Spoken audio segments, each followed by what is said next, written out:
Chapter 704. In response to Tang Yin's question, the old butler shook his head. There's not enough information to draw a conclusion. Oh, I thought you were omnipotent. Why don't you make a guess? Don't say there's not enough information. I just want a reasonable explanation. Tang Yin didn't say it out loud, but he knew the old butler would understand. After a moment of silence, the old butler said calmly, as I said, Michaud is actually more suitable to be an assassin than you, a common assassin. He carries a deep hatred and has a strong motive and desire to kill, which is also a prerequisite for becoming an assassin. However, the profession of an assassin has a strong self-destructive nature. Anyone with a conscience who kills all living things, even raising their butcher's knife on weak women and infants, will also become a pervert. As I said before, every assassin has more or less some personality flaws. The difference is that some people consciously or unconsciously realize it. For example, Ghostface in Lion City, killing is just his side job. Painting is his interest, so he doesn't think there's anything wrong with killing people. In the end, he became the #1 assassin in Lion City. As for Michaud, pause for a while shook his head gently. He's the most typical and the purest assassin. This kind of assassin is also aware of their own problems, but it doesn't mean that they are willing to change anything.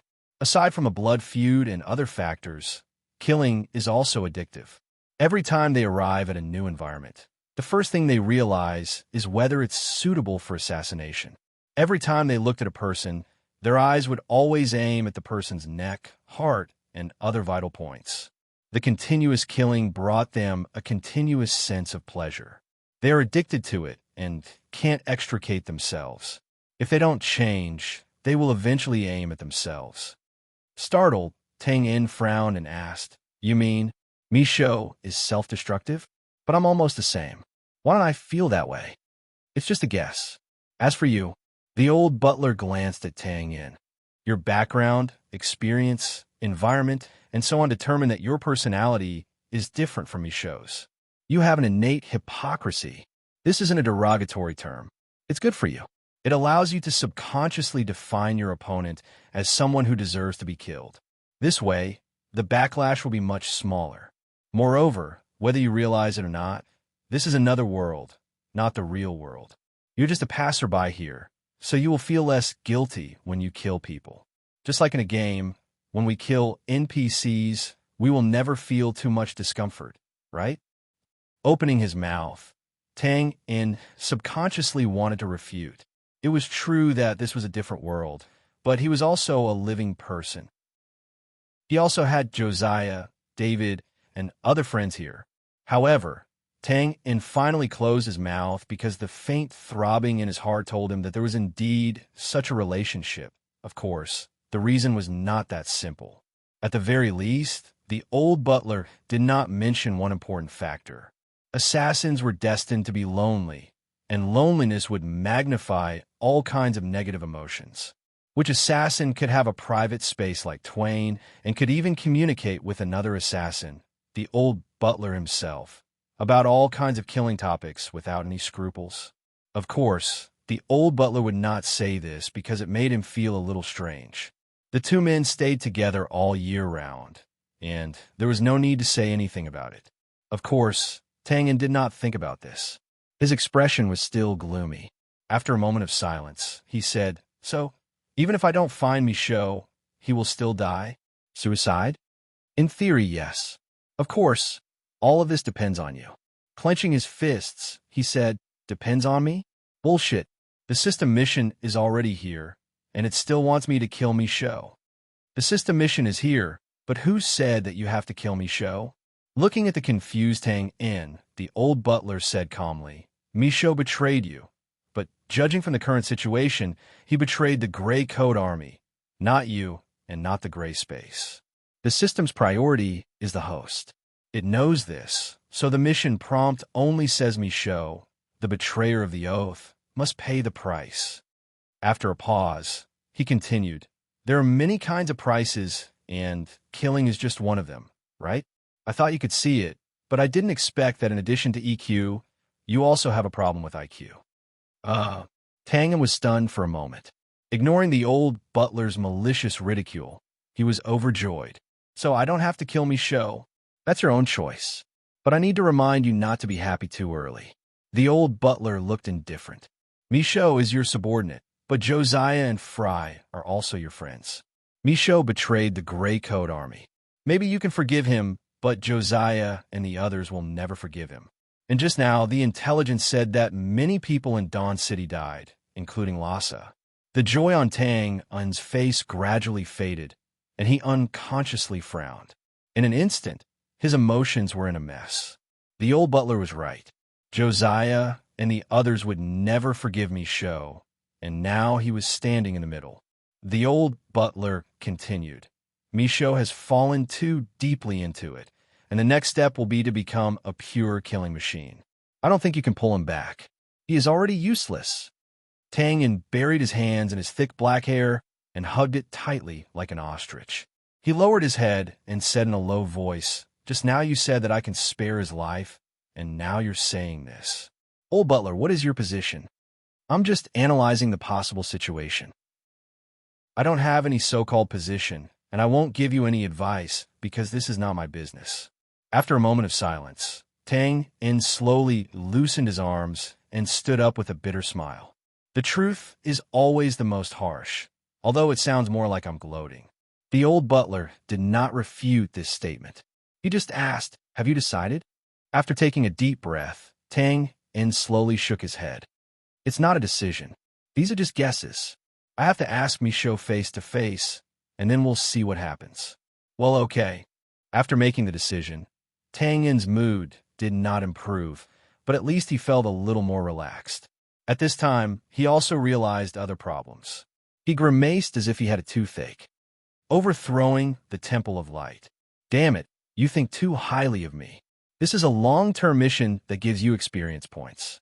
How far you can go depends on your ability." Tang Yin smiled bitterly. "No matter how powerful I am, I can't kill everyone in the Temple of Light, right? In fact, you don't need to do that." The old butler shook his head and said flatly, "Assassins don't have the ability to destroy a country, but they can erase a king.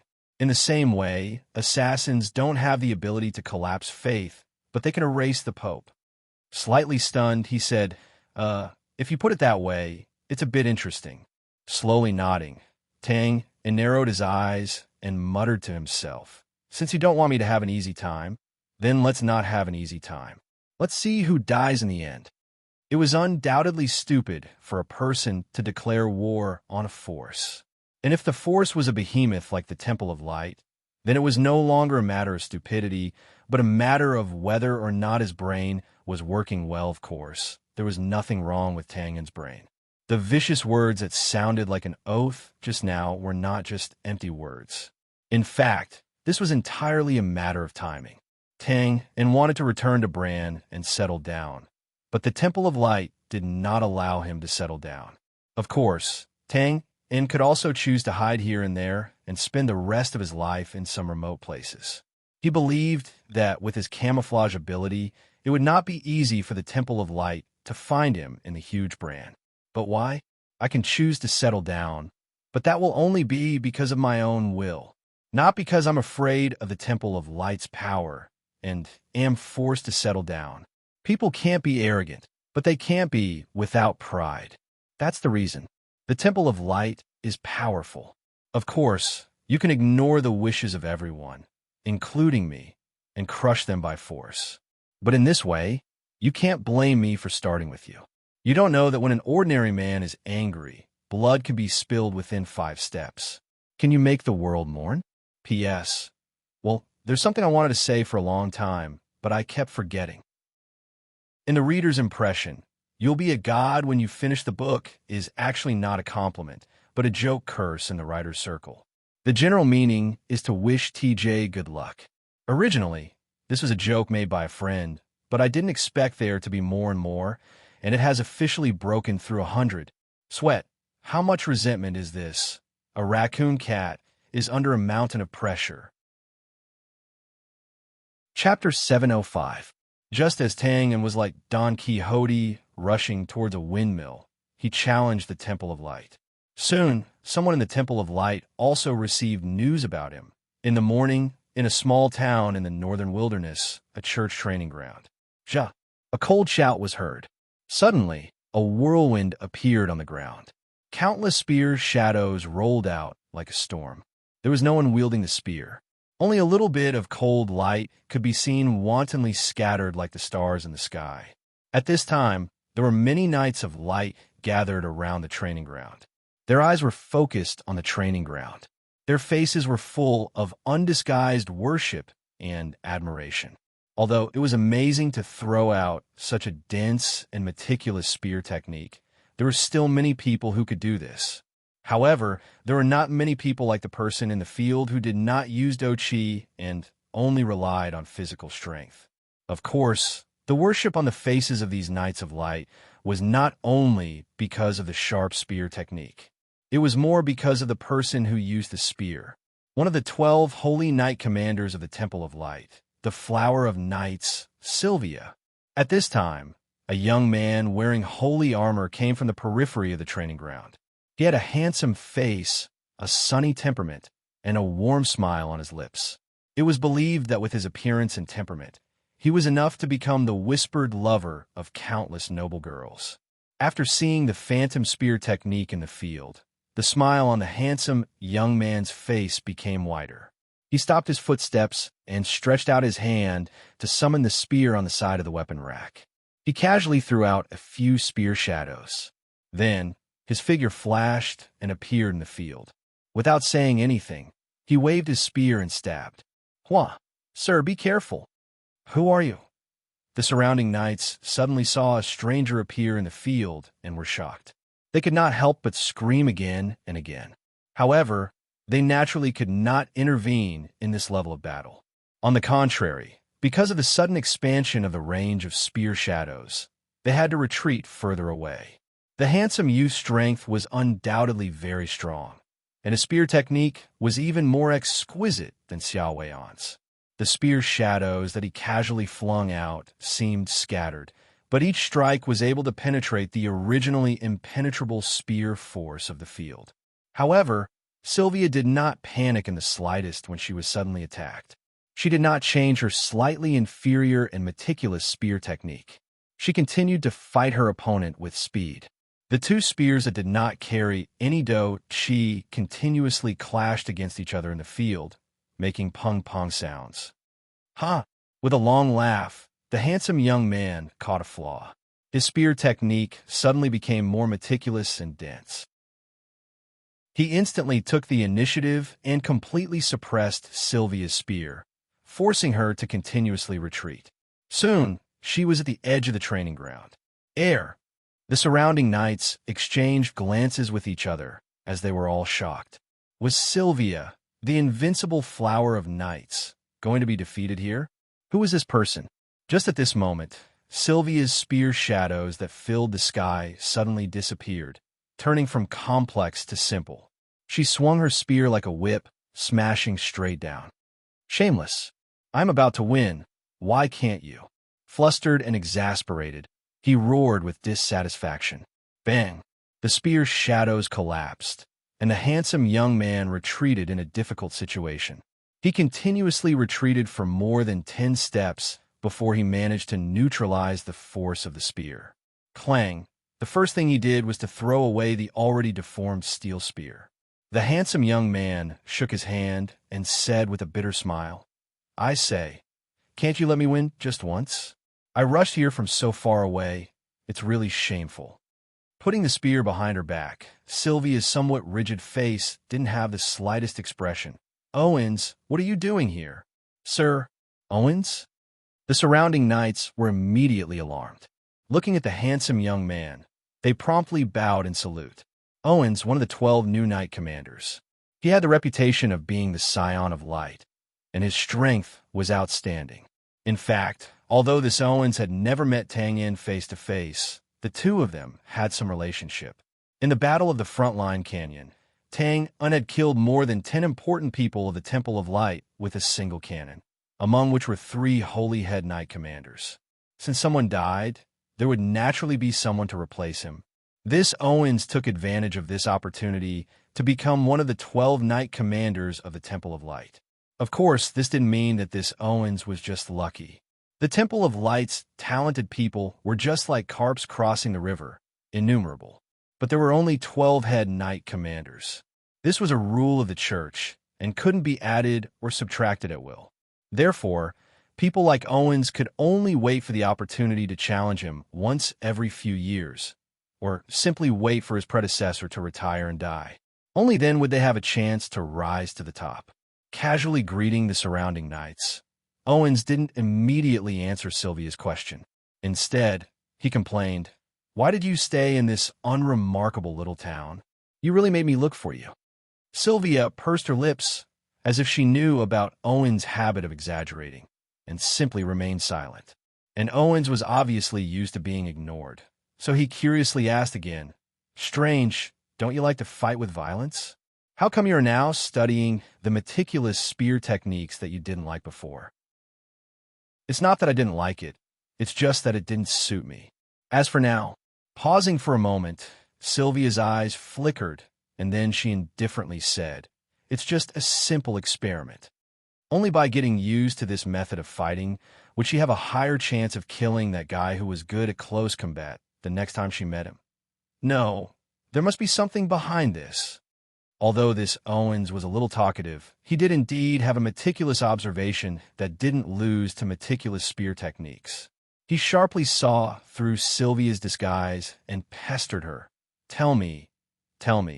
Maybe I can help you come up with an idea? Hey, you know my spear techniques are the most meticulous in the entire church." "You?" Sylvia glanced at Owens, compared in her heart, and shook her head slightly. "Not enough. All right, if there's nothing else, don't bother me." "Hey, don't go, my level is not enough. Is there anyone who can attack faster than me? More meticulous? Hey." After pestering for a while, seeing that the expressionless Sylvia didn't stop walking, Owens helplessly spread his hands. "All right, I do have something to ask you. Speak."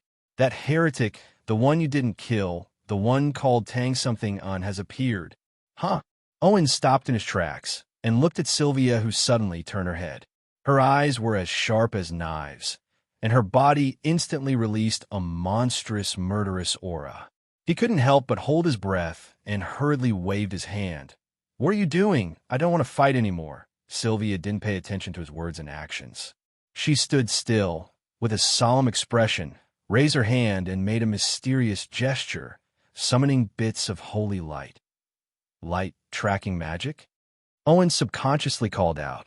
As soon as his voice fell, bang, there was a slight explosion, and the bits of holy light that were summoned instantly collapsed, quickly disappearing into the surrounding air. Of course, this couldn't be a failure of Sylvia's casting, but the magic's time limit had expired. Frowning and looking up, Sylvia took a deep breath, slowly restrained the aura she released, narrowed her eyes, and asked, "Are you sure it's Tangin? Is the source reliable? Where is he now?" Looking at Sylvia's serious face, Owens didn't dare to be sure that if he continued to talk nonsense, she wouldn't directly attack, so he wisely confessed, "The source of the news is reliable, in a border city called Winter Maple City at the front line. After Tang and was recognized, he killed many people." Winter Maple City. Murmuring in a low voice, Sylvia tightened her grip on the spear in her hand and simply turned to leave. Seeing this, Owens was stunned and hurriedly followed. Wait, what are you doing? Don't tell me you want to kill him directly?" Sylvia turned a deaf ear and didn't answer, but her current actions were undoubtedly so. He reached out to pull her back. "Hey, do you have to be like this?" Before he finished speaking, smack, Sylvia stopped in her tracks and slapped away Owens's arm like an angry tigress, growling in a low voice. "Owens, don't try to stop me if you don't want to recuperate here for half a month." Calm down. Owens half raised his hands and took a few steps back to avoid the sharp edge. "This news came 2 days ago. Are you sure you can still be lucky enough to meet that guy?" "I will find him. I believe you have the ability, but isn't it a waste of time?"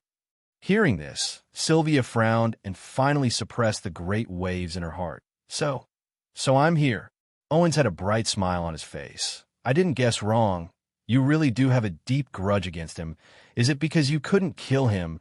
Rudely interrupted, Get to the point. Okay, that guy is from the Gray Coat Army. Now the traitors of the Gray Coat Army are sailing north. Do you think he'll let them go when he comes back? After a moment of silence, lead the way, let's go. Haha, I've already prepared. Now there are 2 glasses of red wine in the carriage. Do you want to, wait for me? Chapter 706. Due to the intervention of the Temple of Light, the news of Tang Un's return did not spread widely. Other than showing his face in Winter Maple City, Tang Un had disappeared from everyone's sight once again. Everything returned to silence. Only the undercurrents were surging in the dark. Amidst this, another force had quietly arrived. It could be said that it was not easy for them to come here. Other than trekking for thousands of miles, they had also silently broken through several blockades along the way. It could be said that every step was difficult. However, none of this could stop them from advancing. Because of the hatred in their hearts. Because of the humiliation of being betrayed. Outside an ordinary house in a large town near the 100,000 Mountains. Tap, tap, tap. After a few rhythmic knocks on the door, the wooden door quickly opened from the inside. A young man's head popped out. He was stunned at first. Then he could not help but be overjoyed. "Commander, you're finally here." Josiah lifted his black hood slightly, revealing a slightly tired face. Dressed in a black robe, Josiah waved his hand lightly. "Let's talk inside." "Yes." Creak. As soon as the wooden door opened, dozens of black figures suddenly appeared from all corners and rushed into the house. Once they entered, they occupied the courtyard and the key corners of the house, instantly controlling the surrounding area. The young man who opened the door opened his mouth. He was obviously shocked by the situation in front of him. They were a secret organization of the Gray Coat Army. No matter where they went, they never relaxed their surveillance of their surroundings. However, with so many people under their noses, they did not receive any alarm. Josiah naturally did not care about the young man's shock. He directly asked, "How's everyone?" "Oh, it's fine." Because of the commander's reminder, all the branches were successfully transferred. However, because of because of the trader's guidance, some of our brothers in the cities were found. Fortunately, the losses were not great. "That's good." Josiah heard this and gently heaved a sigh of relief. His expression relaxed. When she realized that something was amiss, she quickly brought people back to Dawn City. At the same time, she also ordered all the branches in the cities to transfer immediately. This way, the secret organization that she had brought out avoided this disaster. At this time, a burly man standing beside Josiah asked in a deep voice, "Is there any news about those traitors?" The young man hesitated and looked at Josiah. The latter waved his hand and said, "This is David from the Gray Space. Just tell me what you want to know." "Gray Space?" The young man's body trembled visibly, and he no longer hesitated. "Yes, 3 days ago, they took a boat north from the port of Pulin City.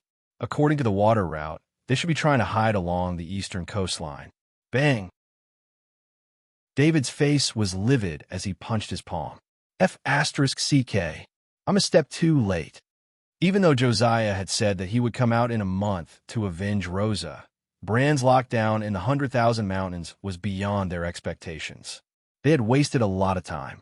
If they were on land, it would be fine. However, if they were to travel by water, it would undoubtedly be very difficult for them to catch up if they were to follow the current. More importantly, this place was at least a week's journey away from Purin City. As such, it was hard to say where the other party would go during this period of time. However, Josiah was calm as usual when he heard this. He pursed his lips and said, "It's not too late. This city has a teleportation portal, and the destination is Purin City. There's still time to catch up." Teleportation portal? David was stunned when he heard this. He frowned and thought for a while. Is there one in this city? There wasn't one in the past. It was newly built recently. The young man interrupted. He seemed to have thought of something, and his expression was a little strange. In fact, the purpose of this newly built teleportation portal was to serve Rosa and the other 2 members of the parliament. The meeting was held in the capital city. However, Rosa and the other members of the parliament could not go to the capital city to work. Therefore, every time the Parliament made a decision, the capital city would send the information through the long-distance teleportation portal. Chapter 557 mentioned. No one would have thought that the teleportation portal that originally served the Grey Coat Army was still being used at this time. It was the best tool for Josiah and the other members of the Parliament to hunt down and take revenge. After understanding the situation, David could not help but be happy. However, he immediately frowned. Since there's such a thing, it's not a problem to snatch it temporarily. However, who would use it? This was indeed a problem. The teleportation portal involved space-level magic and was an extremely mysterious thing. If there was a mistake in the operation, it was possible to be teleported anywhere. Therefore, even if they held someone who knew how to operate it hostage, David naturally did not dare to make this decision casually. Raising his magic staff, the corner of Joshua's mouth curved into a smile. David, don't forget, I'm a real mage. Although I don't know spatial magic, I have no problem with simple operations. David was stunned when he heard this.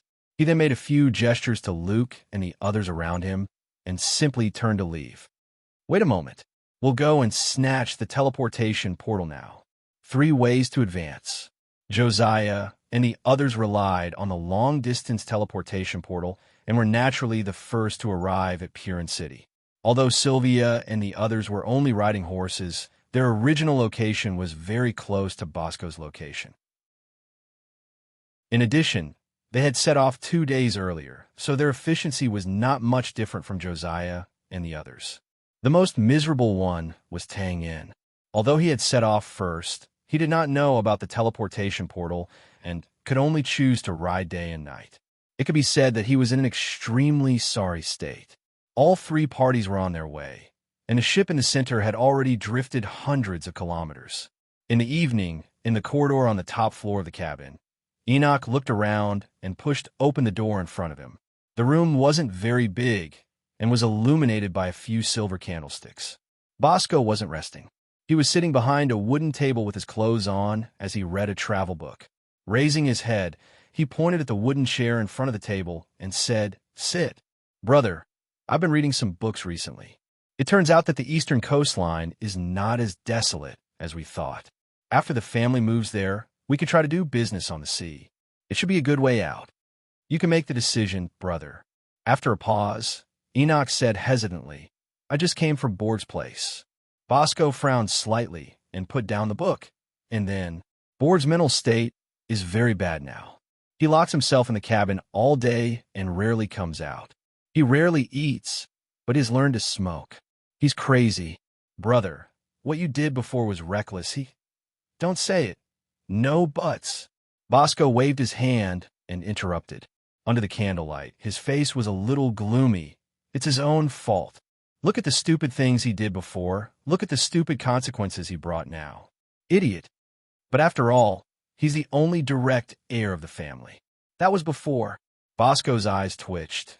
The family name that has been in the family for hundreds of years can be changed now. Why can't he? Enoch's expression changed greatly. Brother, are you going to remove the qualification of the Borg family's heir? I'll give him one last chance. After the family settles down, if he can pull himself together, I'll let bygones be bygones. If he can't, then don't blame me. Don't try to persuade me. I've made up my mind." Opening his mouth, Enoch let out a long sigh and shook his head. He knew that this was not a good time to persuade him. Changing the topic, he said, "Big brother, after 3 more days, the ship will enter the Broad River Basin after passing through the Port of Bahrain. It will go all the way to the east. Will the Grey Coat Army come to seek revenge? I don't know, but they should. After all, this is the best opportunity." Bosco rubbed his eyebrows and looked calm. "If our family want to settle down for a while, then we must defeat the first wave of the Grey Coat Army. And Josiah should be coming too." "Josiah? Why?" "Because she wants to avenge Rosa, so that she can become the real leader of the Grey Coat Army." Enoch frowned. She may not be able to become the new leader smoothly. After all, her experience in the Grey Coat Army is too shallow. Bosco waved his hand. As long as Omen supports her, it's enough, and Bosco snorted and looked disdainful. Humph. Just based on those old trash, how could they possibly win against Joshua? Enoch was silent. He used to be the second in command of the secret organization, so he naturally knew Josiah's ability best. Hearing this, he had to agree with Bosco's view. This is our chance. As long as we can kill Josiah, the Gray Coat Army will lose 2 leaders, and there will be chaos internally. At that time, they won't be able to take care of us. After a pause, he said, Haha, at least we work together. Gray Coat Army, let me teach you a lesson. Chapter 707. 3 days later, at noon, the port of Bahrain. The place was bustling with noise and clamor. Several large and small ships were like carps crossing the river, constantly entering and leaving the port. Near the shore, sailors with muddy trousers quickly threw down the mooring rope, fixed the ship on the dock, and set up a sampan. Usually, before the people on the ship got off, some people wearing small hats dressed as peddlers would get on the sampan and become the first customers of the ship. Although they looked very inconspicuous, they were very useful. If the ship was carrying goods and there was no fixed source of customers, then they were competent middlemen. If there was a fixed source of customers, then they became the middlemen who carried the burden of hard labor. If the ship simply stopped to rest and replenish food and drinks, they also had a wide range of connections. As long as the price was agreed, they could guarantee the delivery of goods or even a woman. In this dock, these inconspicuous people were all powerful characters who could reach the heavens. In addition, there were also people who welcomed their relatives and friends. Communication in this world was not very convenient, which meant that every time they went out, they would be separated for a long time. So when they met, they often hugged and cried. The scene was very touching. All kinds of people gathered together, forming a vivid and fragrant ukiyo-e. At this time, near the top of the giant ship on the right, Enoch held the wooden railing and leaned slightly. His eyes were like an eagle, constantly scanning the dense crowd in the port, not missing any details in the corners. As the observation time continued to extend, his brows gradually frowned. Obviously, he was dissatisfied that he had not found what he wanted to see so far. Finally, he shook his head, retracted his gaze, and turned to say, "Brother, I didn't seem to take the bait. Maybe you didn't notice that they came. Maybe they have already boarded this ship." Bosco took a few steps forward and also came to the handrail. He casually glanced at the crowd. Be patient. Out of the port of Bahrain, there's a vast body of water in front. So as long as they come, they will definitely take action today. What if they don't come? Then we will have one more day of stable life, won't we? Third brother, from the moment we made the choice before, this is the situation we have to face. The only difference is that there are a lot of people who escaped from the Gray Coat Army, and the situation is a little worse now. After a moment of silence, he said, I was too impatient. I always wanted to solve the problem at once. Haha, everyone wants to cut the Gordian knot. However, if you gain something, you lose something. Now that our family has obtained the title of Count, we are destined to be entangled with the Gray Coat Army for the rest of our lives. Bosco's attitude towards this was very open-minded as he smiled. He said so. However, it was clear that not everyone thought this way. In an ordinary carriage a few hundred meters away from the port, a line of sight looked at Bosco through the gap of the window. He narrowed his eyes and said, What are you laughing at? Old man, I'll send you to hell today. As soon as he finished speaking, the door of the carriage opened, and a slightly plump figure dressed as a sailor quickly jumped into the carriage. It was Harry. After catching his breath, he nodded to Josiah and David in the car. Phew! I've checked and confirmed that the Bosco family is on this ship. In addition, there are about 300 soldiers hidden in the cabin. Their strength is unknown, but the security is quite tight. He paused and looked at David. I saw Michaud's team. Michaud had a team of about 20 people under him. They were the second-generation members of the Gray Space. Harry and the others naturally knew these people. David's face darkened when he heard that. He clenched his fists so hard that his knuckles creaked. He gritted his teeth and said, Fine, as long as they are here. Seeing this, Josiah reached out and patted David's shoulder. She had known Michaud for a long time, even before Tang Yin. If possible, she did not want to believe that Michaud had betrayed her, but the truth was already in front of her. Michaud was one of the direct murderers who had caused the fall of Dawn City and the death of Losha. So, no matter what, she would not forgive Michaud. Changing the topic, she asked Harry, "Is our ship ready?" "No problem. Luke's already done it. They will leave the port in the afternoon and enter the open water. We will follow them and take action in the evening." Okay. In addition to David and the others, Josiah had also brought more than 100 scouts with him. So, although Bosco's side had the advantage in numbers, as long as the surprise attack was successful, the gap between the two sides would not be too big. Wait a minute. David took a deep breath and calmed his complicated emotions. He frowned and said, "Bosco is a cunning old fox. He must have expected that we would come for revenge. Isn't his strength a little too little? Is this a trap to lure us in?" "I've considered this problem," said Josiah frankly. "I know Bosco very well. He will definitely hide something. But we don't have time now. If we can't kill him here, it will be difficult to guarantee that we will not lose him after he enters the open water. Therefore, this is our best and only chance to make a move." Hearing this, David pondered for a few minutes and said, "Let's do this. After we get on the ship, I will find Michaud. Harry, you take the gray space and follow Josiah. We must kill Bosco." So what if it was a trap? To some extent, the gray space was not afraid of playing dirty. Even if they were hastily prepared, it was not certain who would have the last laugh. After all, the port was still on land. Once there was chaos, there would be a lot of variables, so Josiah could not choose to start here. At 1 o'clock in the afternoon, Bosco, who did not wait for the assassination, returned to the cabin. The giant ship slowly left the dock and sailed from the port to the vast waters in the east. At the same time, Josiah and the others were hiding among the many departing ships and quietly followed. The port of Bahrain was still as usual. No one knew that the chaos that had affected so many people had disappeared just like that. Then, at about 3 o'clock in the afternoon, a fast horse rushed into the port. Fortunately, the middle-aged man riding the horse had excellent skills and did not cause much chaos. When he came to the dock, the man on the horse looked around and saw that there was no ship more than 3 floors. "Am I late?" Needless to say, the man disguised as a middle-aged man was Tang Yin.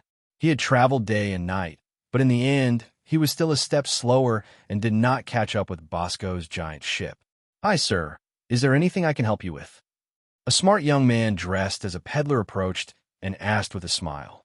Tang Yin lowered his head and asked tentatively, "Excuse me, have you seen a giant ship at the dock, about 3 or 4 floors?" Hearing this, the young man smiled without saying a word and stretched out his empty palm. Seeing this, Tang Yin raised his eyebrows and nodded in understanding. He flicked out a shiny silver coin with his finger. The young man quickly caught it and stuffed it into his pocket. He nodded and smiled. "Hee. Yes, there are not many giant ships here today. There is only one with 3 or 4 floors." He flicked out another silver coin. "Where's the ship now?" "Unfortunately, it left about 2 hours ago. It should be heading east." Sure enough, Tang Yin frowned and asked again, "I want to buy a small boat, a single one. Can you do it?" The smile on the young man's face deepened. He knew that he had a big deal. He bowed and said, "Sir, as long as you can afford it, it's not a problem. I don't have money." Tang Yin got off the horse and patted the strong body of the horse. "But I can use it to exchange." This horse was not bought by Tang Yin. He couldn't afford it. Instead, he saw a noble carriage on the road not long ago and directly snatched it. The young man's eyes lit up. He circled the horse a few times and opened the horse's mouth to take a look. He nodded decisively. "Deal." In this strange world, a good horse was a symbol of status. It was normal for it to be worth a lot of money. And Twain's steed, which came from a noble family, naturally could not be of inferior quality. At the very least, it was worth more than a small boat. Although the horse's boat was branded with the private seal of a noble family, it was not a big problem. It was easy to deal with it through the black market. Therefore, it had to be said that this young man had made an absolutely worthwhile deal, and he did fulfill his promise. Soon, he found a small boat for Tang-en. Therefore, Ting-en, who had spent several days and nights on horseback, picked up the oars again and rushed out of the port to the east. Chapter 708.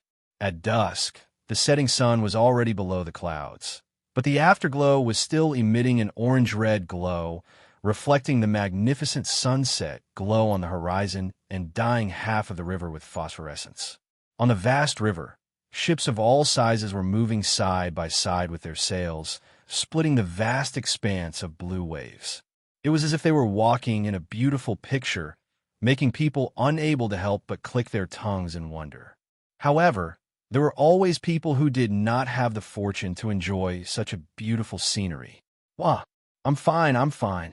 Well, stand firm, don't sway in front of me, Wah. On the side of the medium-sized cargo ship, Owens, who was wearing a holy armor, kept waving his hand, indicating that he was fine. However, his pale face, swallowing throat, and erratic eyes were not very convincing. Patting Owens' back, Sylvia could not help but frown, looking a little helpless. The two of them were naturally faster than Tang-en, who came from afar and caught up with the Bosco family's ship.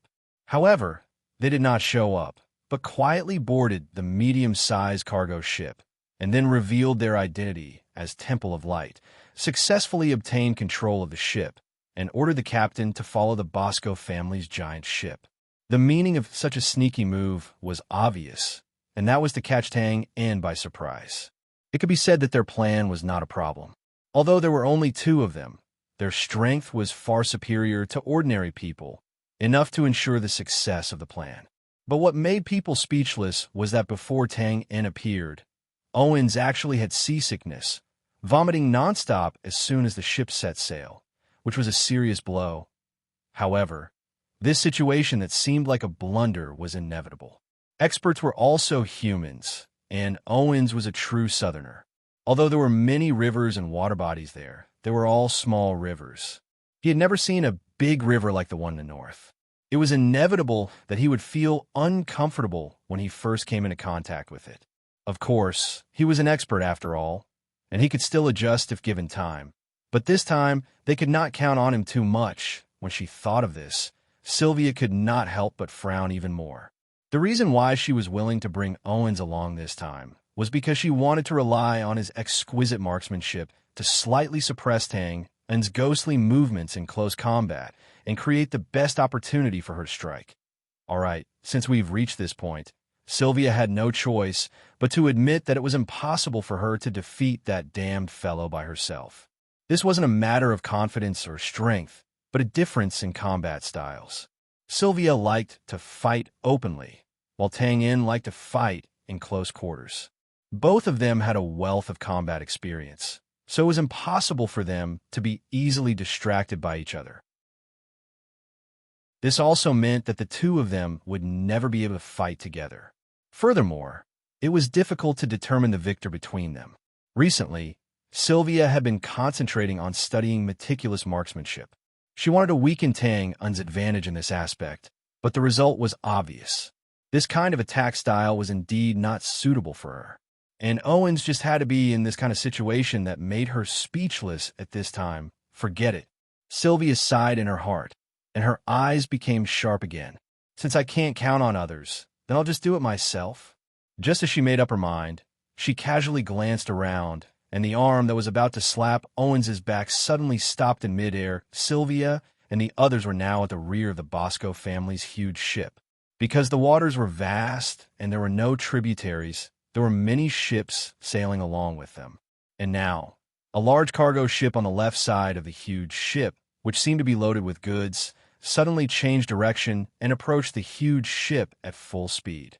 What was even more terrifying was that a huge iron anchor had been lowered at the bow of the large cargo ship, and its sharp horn revealed a cold glint as it crashed into the hull of the huge ship in a particularly decisive manner. They were in the water and not on land, and the ship in front of them was not a carriage. In addition, one was intentional and the other was unintentional, so the huge ship naturally had no time to avoid this kind of reckless collision. In just a short span of 10 seconds, the sailors on the watchtower of the huge ship were still waving their arms and shouting in horror. Boom! It was as if two giant beasts in the water had crashed into each other. The sound of the collision was loud, and the water ripples instantly vibrated, causing the surrounding ships to sway and involuntarily deviate from their course. At the same time, the waves soared into the sky and directly poured into the two ships, and many people could be vaguely seen being knocked down. The sailors on the watchtower had long disappeared in the first collision. The large cargo ship stuck closely to the side of the huge ship, and the speed of the ship did not slow down, like a child being forcibly dragged away by an adult. As for the huge iron anchor of the cargo ship, it sank into the hull below the waterline of the giant ship, breaking open a huge hole. The river water poured in, and the fate of sinking the ship was unavoidable. Owens, who was standing on the side of the ship, was not on guard against the surging waves. He staggered and almost fell into the river water. He quickly grabbed the side of the ship and looked up in shock at the scene before him. He subconsciously cursed, F***CK. There are also F***King pirates here. Sylvia stood upright like a pine tree and was not affected by the vibration at all. She narrowed her eyes and looked at the many black shadows on the cargo ship, rushing towards the huge ship. She turned her head and shouted, "Quick, get close." Needless to say, the ones who controlled the large cargo ship were naturally Josiah and David. They knew that the cunning Bosco was likely to set a trap, but they had no choice but to step into it. This was undoubtedly a helpless matter. However, Josiah's way of dealing with it was also simple. Since they were here for revenge, then they had to fight with their lives. It was better to sink the ship first and cut off their escape route. It had to be said that this kind of reckless approach was really beyond the opponent's expectation. More than 100 people rushed up, and the soldiers on the huge ship were still unable to climb up from the splint. F***CK off. With a roar, David was the first to board the ship's splint. He swung his heavy sword horizontally and immediately slapped a soldier who was barely able to resist into the river water. "Harry, take the brothers to protect Josiah to the top floor and kill that old guy. The rest of you, block all the exits of the cabin on the first floor and don't let any soldier come out. Kill, kill, kill." In a violent roar, the figures on the huge ship divided the work clearly. A few scouts stayed to clean up the soldiers on the splint with David. Harry took the first batch of Gray Space members and scattered around, quickly occupying the entrance of the cabin. After a little probing, he made a safe gesture. Then Josiah, holding a magic staff, led a large group of people into the hull and quickly rushed to the stairs on the first floor. The first floor of the cabin was where the 300 soldiers were.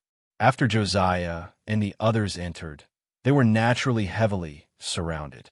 However, no one would have thought that Josiah and the others would be so decisive. After the hull suffered a violent collision, the soldiers inside were suddenly in a mess, and a resistance force that was barely organized also seemed disorderly. Harry and the others couldn't miss this opportunity. They quickly opened the corridor and escorted Josiah to the stairs on the second floor. Then, half of the people who came in were left to guard the stairs. They took out their crossbows and shot at the soldiers, temporarily forcing them back to their rooms to buy time for the killing operation. Just as the whole ship was constantly trembling and the shouts were shaking the sky, Bosco, who was standing by the window on the top floor, looked at the splint below with his hands behind his back. The corner of his eyes twitched, and he said expressionlessly, "Collision? Good plan. It seems that I still underestimated your determination. And this gray space is really a scourge." Bang! The door was directly knocked open. Enoch rushed in with a gloomy face. "Brother, it's really Josiah." "They have now rushed to the second floor. We have to quickly retreat, too." Before his voice died away, bang, crash. The extremely thick crystal glass of the cabin window suddenly exploded in front of Bosco's eyes. His pupils contracted sharply, and Bosco instantly jumped out with an agility that didn't match his age. Although he avoided in time, Enoch, who had just rushed in and couldn't stop his footsteps, was hit directly. He subconsciously raised his hand to protect his eyes, blocking the crystal dregs that were flying everywhere. Bosco, who had rolled to the corner of the cabin, saw this and his face changed. He opened his mouth and shouted, "Dodge." Just as he was about to spit out half a syllable, whoosh, a pitch-black arrow stuck close to the bottom of the window and shot rapidly in at a perfect angle. Before Enoch realized that something was wrong, the arrow had already slanted 45 degrees and instantly pierced through his palm, glabella, and headbang. His body was thrown back and flew high into the air. When he was about to reach the roof of the cabin, the force of the pitch-black arrow was exhausted. Then it drew a beautiful parabola and flew out of the door with the corpse. Thud! It was nailed to the opposite wall. Opening his mouth, Bosco stared blankly at Enoch, who was covering his eyes with his hand and standing upright in the air in a strange posture. He was speechless for a long time. It was inevitable that Bosco would think that someone in the family might die this time, but he had never thought that the first to die would be Enoch. It should be said that Enoch was not a simple person. He was ruthless and didn't lack anything, but he was killed by this amazing archery skill just because he was standing by the window. What a tragedy! At this moment, a feminine face poked in from a door. First, he looked at the empty window where the night wind blew in, and then turned to look at Enoch. He smacked his lips and clapped his hands. Wow, long time no see. Luke's archery is still so accurate that I can't help but applaud him. This heartless praise was undoubtedly harsh, especially when it came to Bosco. He suddenly stood up and his old face flushed. Damn it, Micho. Before he finished speaking, Micho's expression changed. Watch out, another arrow is coming. Bosco, who hadn't straightened up yet, subconsciously squatted down. Then, his face became even more unsightly, like a steaming prawn. The reason was simple. He was now in the corner of the cabin. No matter how good Luke's archery skill was, it was impossible for him to have X-ray vision. Good reaction. Micho chuckled a few times and retracted his head. Only his voice could be heard. Old man, be careful. Before I find the boss, the bait can't die. Chapter 709. P.S. After I finished typing yesterday, the internet was cut off and I couldn't post it. So it's midnight today. Also, sorry, there was a small mistake. The title of the previous chapter should have been Amazing to the Peak, not Instant to the Peak. At that moment, the speed of the giant ship had already slowed down, and it was only slowly approaching with a few undamaged sails. But this couldn't change the fact that the ship was gradually sinking. The hole caused by the anchor was too big. Normally, this wouldn't be a small problem, but as long as it was remedied in time, the sailors would be able to deal with it. But now that the entire ship was in chaos, nobody dared to come out to fix it. The afterglow of the evening sun shone, and deafening battle cries could be heard from far and near on the sparkling surface of the water. This also caused the surrounding ships to hurriedly steer away, not daring to stay and watch the show. But it was also at that moment that a medium-sized cargo ship slowly approached. When it was about 30 meters away, two white figures suddenly soared into the air and jumped one after the other toward the large ship that Josiah and the others had come from. Although Josiah and the others had already killed their way over, it didn't mean that the ship was empty. In fact, there was still a figure with a bow and arrow on the roof of the ship. It was Luke. At that moment, he was knocking an explosive arrow on his black eagle bow. Aiming at the window on the top of the ship, he gradually drew the bow. Pausing, he suddenly turned his head. Although dusk was approaching and there was a faint mist on the river, Luke's innate vision allowed him to see a valiant figure holding a spear. F***CK? Luke cursed. He knew Xiao Wei on, and naturally knew how terrifying her strength was. His scalp went numb, and he didn't even think about shooting the explosive arrow in his hand to block her. He jumped onto the ship and disappeared in the blink of an eye. Bang, bang. Luke had just left when Sylvia and Owens landed on the large cargo ship at the same time. Their postures couldn't be described as not domineering. But as soon as they landed, Owens' throat bobbed. He rushed to the side of the ship and bent down. Wow! Sylvia held her forehead as the corner of her mouth twitched. Finally, she couldn't help but say, "Bringing you here was a mistake. Thank you for reminding me, cough cough." Owens was still very conscious of his image. After vomiting, he waved the river water to wash his lower mouth. Then he walked back a few steps and waved his hand weakly. "But don't worry, I won't vomit later." "Oh, is that so?" Xiao Weian pursed her lips, clearly not believing him. "That's for sure. I've already thrown up most of my breakfast and lunch." Taking a deep breath, Sylvia shook her head speechlessly and walked towards the giant ship. "You know what Tang In looks like. Let's split up and look for him. If you find him first, just send me a signal." At this time, Sylvia didn't expect Owens to help. She only hoped that he wouldn't drag her down. Owens also knew that he had become a pig-like teammate this time. He laughed awkwardly and silently agreed. In the hall on the second floor of the cabin, Josiah and the others, who were unstoppable, encountered some trouble here. There weren't any regular soldiers here, but there were more than 20 Chi warriors. Any aristocratic family would have some foundation, not to mention Bosco, who had painstakingly operated it for so many years. Although the strength of these Chi warriors wasn't too high, at least not worth mentioning in the eyes of people like Sylvia, they still brought a lot of trouble to Harry and the others. Due to the environment, Harry and the others couldn't perform the assassination that they were best at, so they could only choose to face the enemy head-on. Seeing this, Josiah made a prompt decision. He once again divided half of his men to help Harry and the others deal with these Chi warriors, while he led the rest to continue rushing to the third floor. The encounter on the first two floors made Josiah a little vigilant.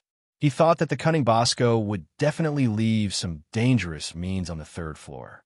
But when she stepped onto the third floor cautiously with a magic shield, she couldn't help but be stunned. "Josiah." The design of the third floor was similar to that of the first floor. It was like the structure of a hotel. And now, on the narrow and long aisle in the middle, men and women, old and young, who were wearing all kinds of luxurious robes, were in a mess and were all squeezing toward the stairs leading to the top floor. Some people who were at the back inadvertently looked back and saw Josiah, who was holding a magic shield. They couldn't help but scream in horror. "Run! She's coming!" "Josiah, I'm your Aunt Julie. We were all forced to do this." Josiah instantly came back to his senses and recognized that these were the people of the Bosco family. Obviously, because they suddenly collided with the ship and rushed in too fast, these people didn't have enough time to react, so they encountered her here. Pursing his lips, Joshua's expression was dark and unclear under the flickering lights on the ship's wall. His eyelids drooped slightly as he murmured in a low voice, "There will always be people who have to pay the price for doing wrong. This is the path you have chosen." He paused and waved his hand down, "Kill." This time, the people who came with her were the elite scouts in the army, and short crossbows were one of the standard equipment for scouts. Hearing the command, they raised the crossbows that had already loaded short arrows. Swoosh, swoosh, swoosh. Blood splattered and screams instantly filled the narrow aisle. Not all aristocrats knew how to fight energy, let alone these family members.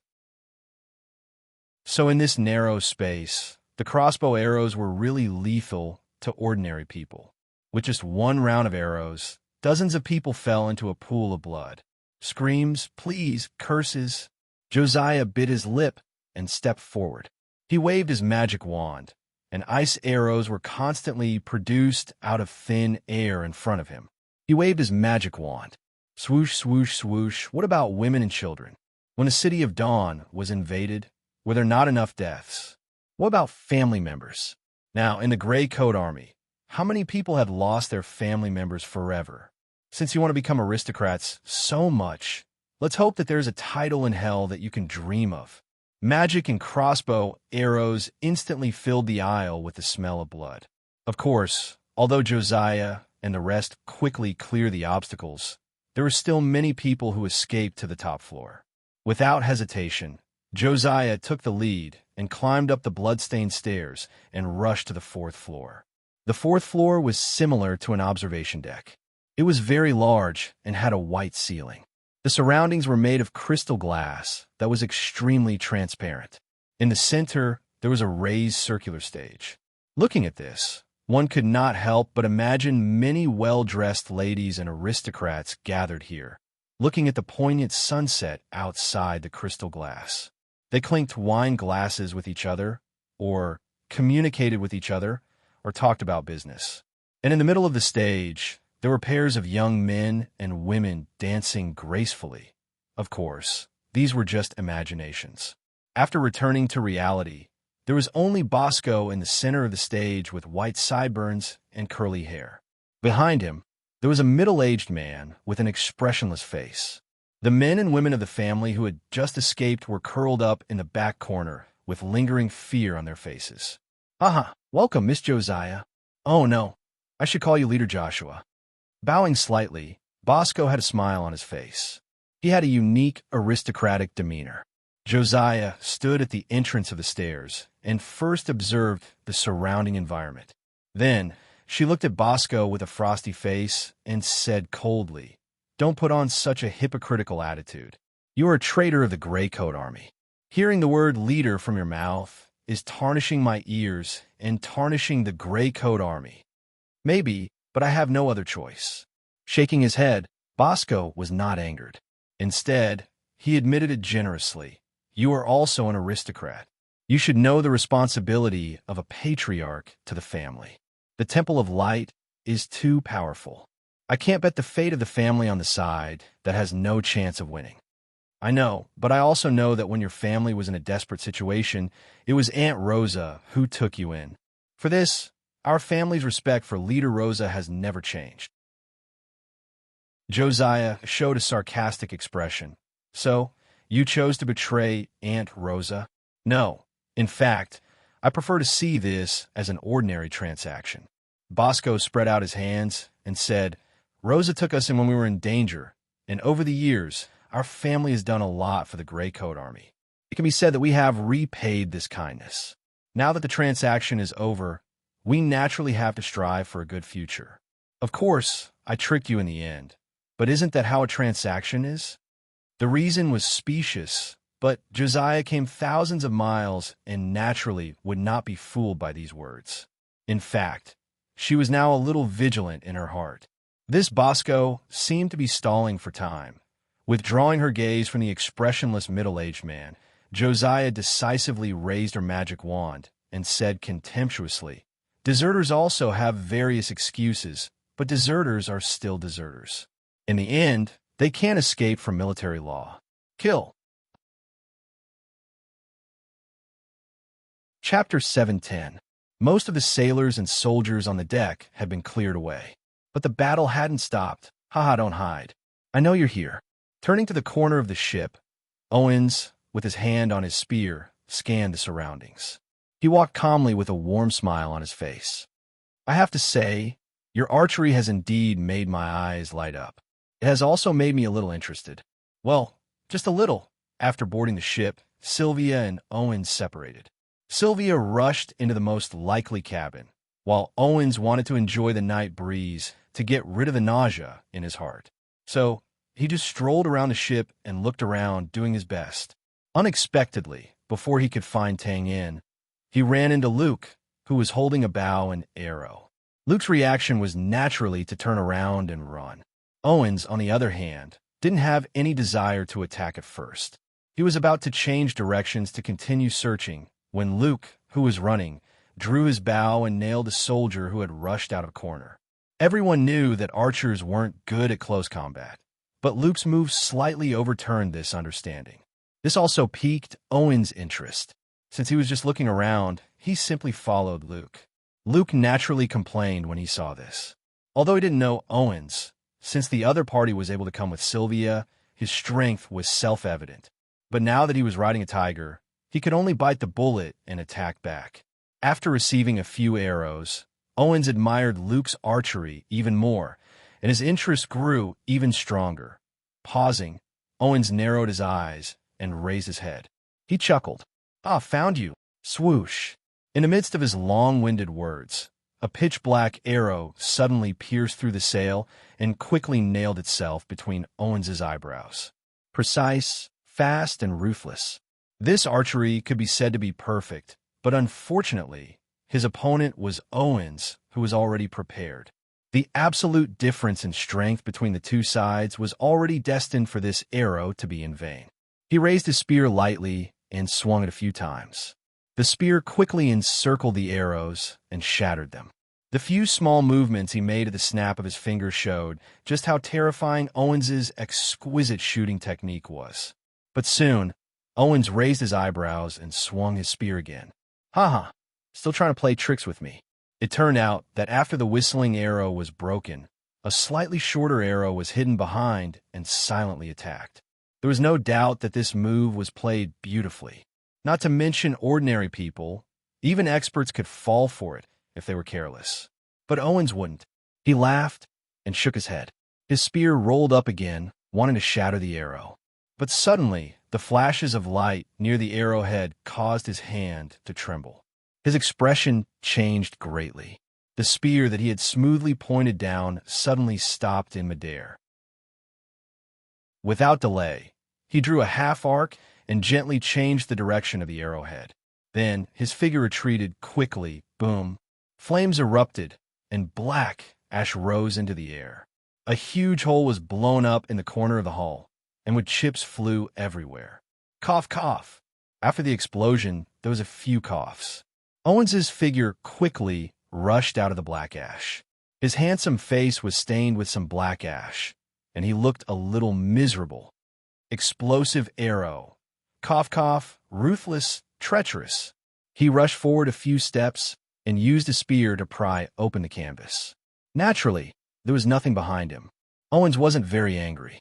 Narrowing his eyes, he looked at the entrance to the first floor of the cabin in front of him. After hesitating for a while, he stepped in. It's getting more and more interesting.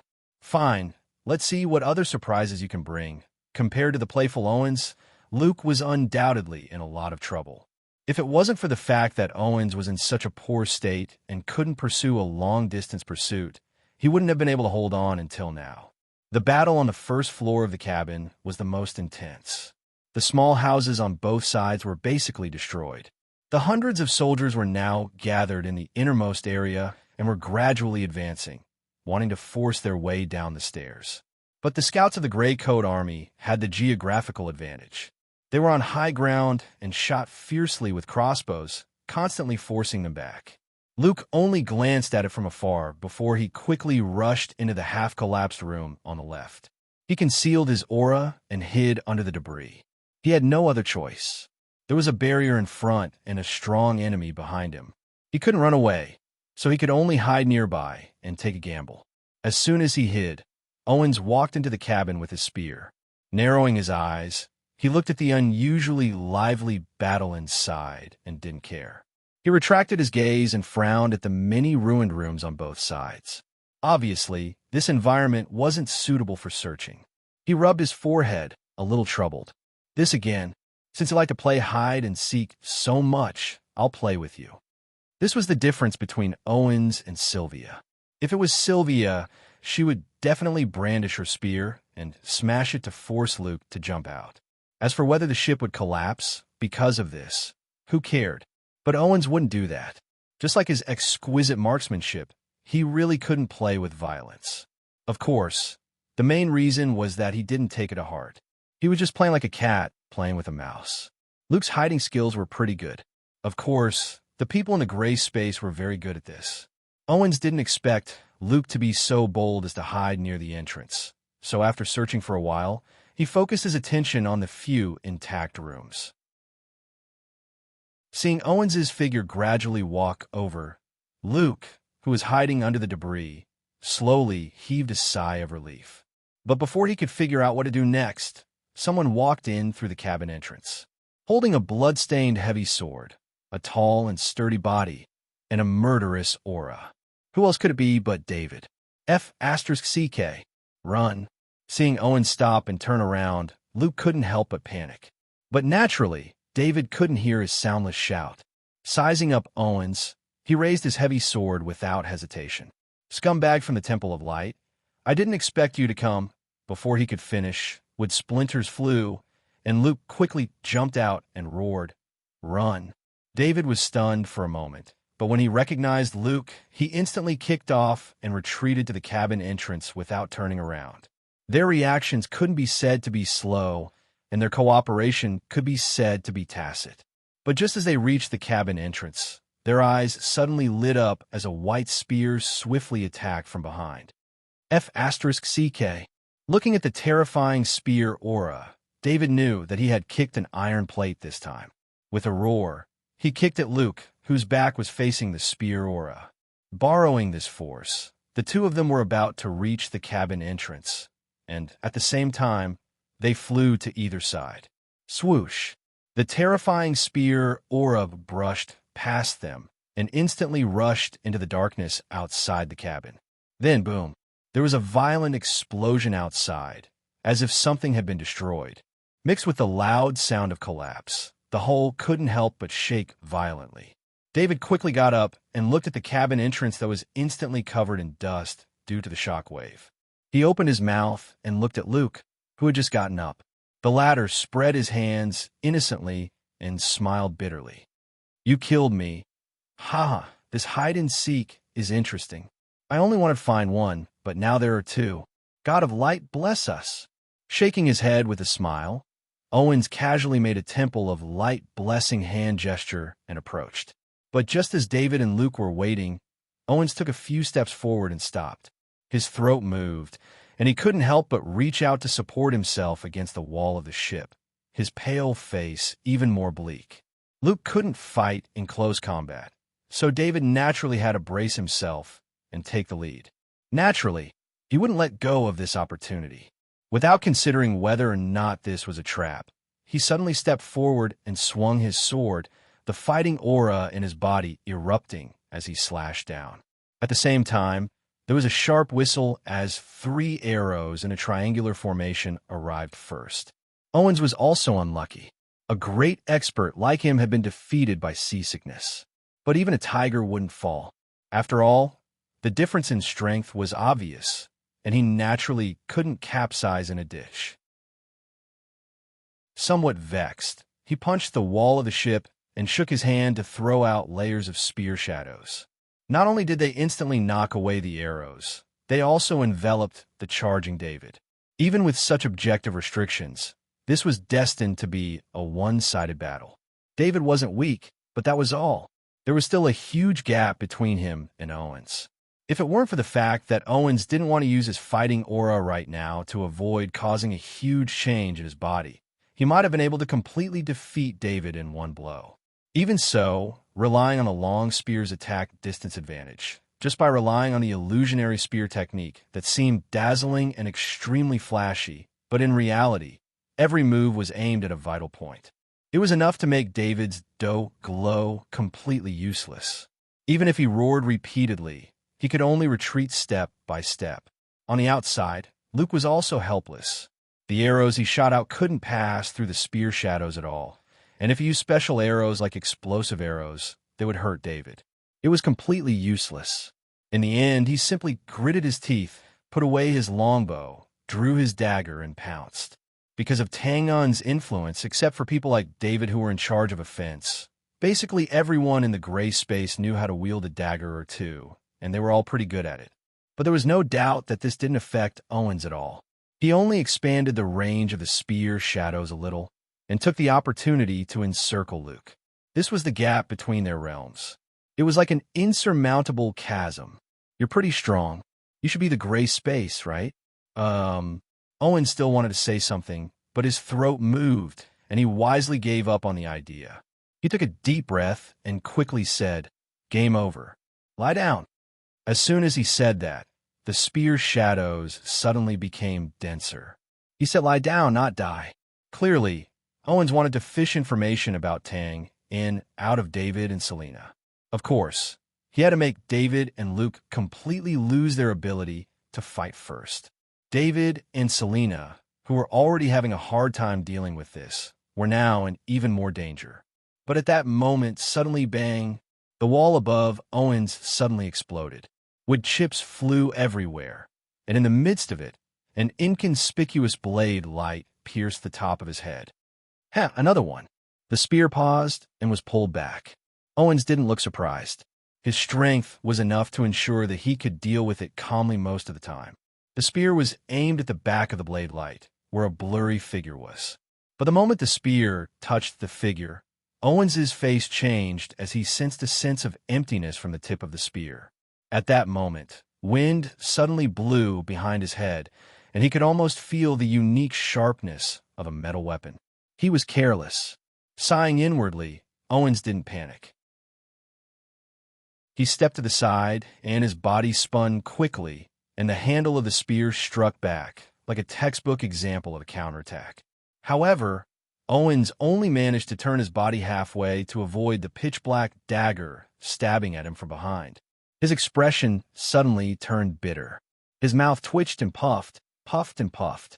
It was obvious that this violent movement of his body had triggered the turmoil in his body, and this was reflected in the fact that his body turned sluggish for a moment, and he could only watch helplessly as a whip kick came at him, right in the middle of his chest. Wah! Bang! Accompanied by the clear sound of vomiting, the figure in holy armor instantly crashed through the wall behind him and fell into a half-collapsed room. As if a load-bearing wall had been broken, the wooden room shook a few times and collapsed with a rumble until it was completely reduced to ruins. After the successful attack, the sneak attacker turned sideways, revealing a feminine and delicate face under the dim light. His eyes drooped slightly as he looked at the dazed David and Luke, and a familiar smile appeared on his face. Long time no see. Your skills are still so trashy. Chapter 711. Compared to the dramatic fight on the first floor of the cabin, the battle on the top floor of the cabin was much crueler. The middle-aged man who stood behind Bosco was actually the only high-level warrior in the Bosco family. In fact, he was not the only one, but when Borg sought revenge on Tang Yin for the death of Bull last year, he brought along a high-level warrior and several mid-level warriors, but they were all destroyed by Tang Yin's storm. But even if there was only one left, his combat power was still extremely powerful in the current battle. He did not come for Josiah. The strength of a magician was relatively stronger than a warrior, so the combat power of Josiah, who was at the peak of the mid-level, was similar to that of the middle-aged man. Bosco was naturally well aware of the situation, but he was also decisive. He directly ordered the middle-aged man to fight with the more than 30 scouts who rushed up. It was similar to the tactics of Tianji's horse racing in the modern world. First, let the strong of one side deal with the weak of the opposing side, and then return to help. Josiah certainly saw this point, but it was also in line with her intention. The scout's habit was to attack and then leave. Although the middle-aged man was strong enough, he was not strong enough to crush the scouts. It was not easy for him to deal with the more than 30 scouts here.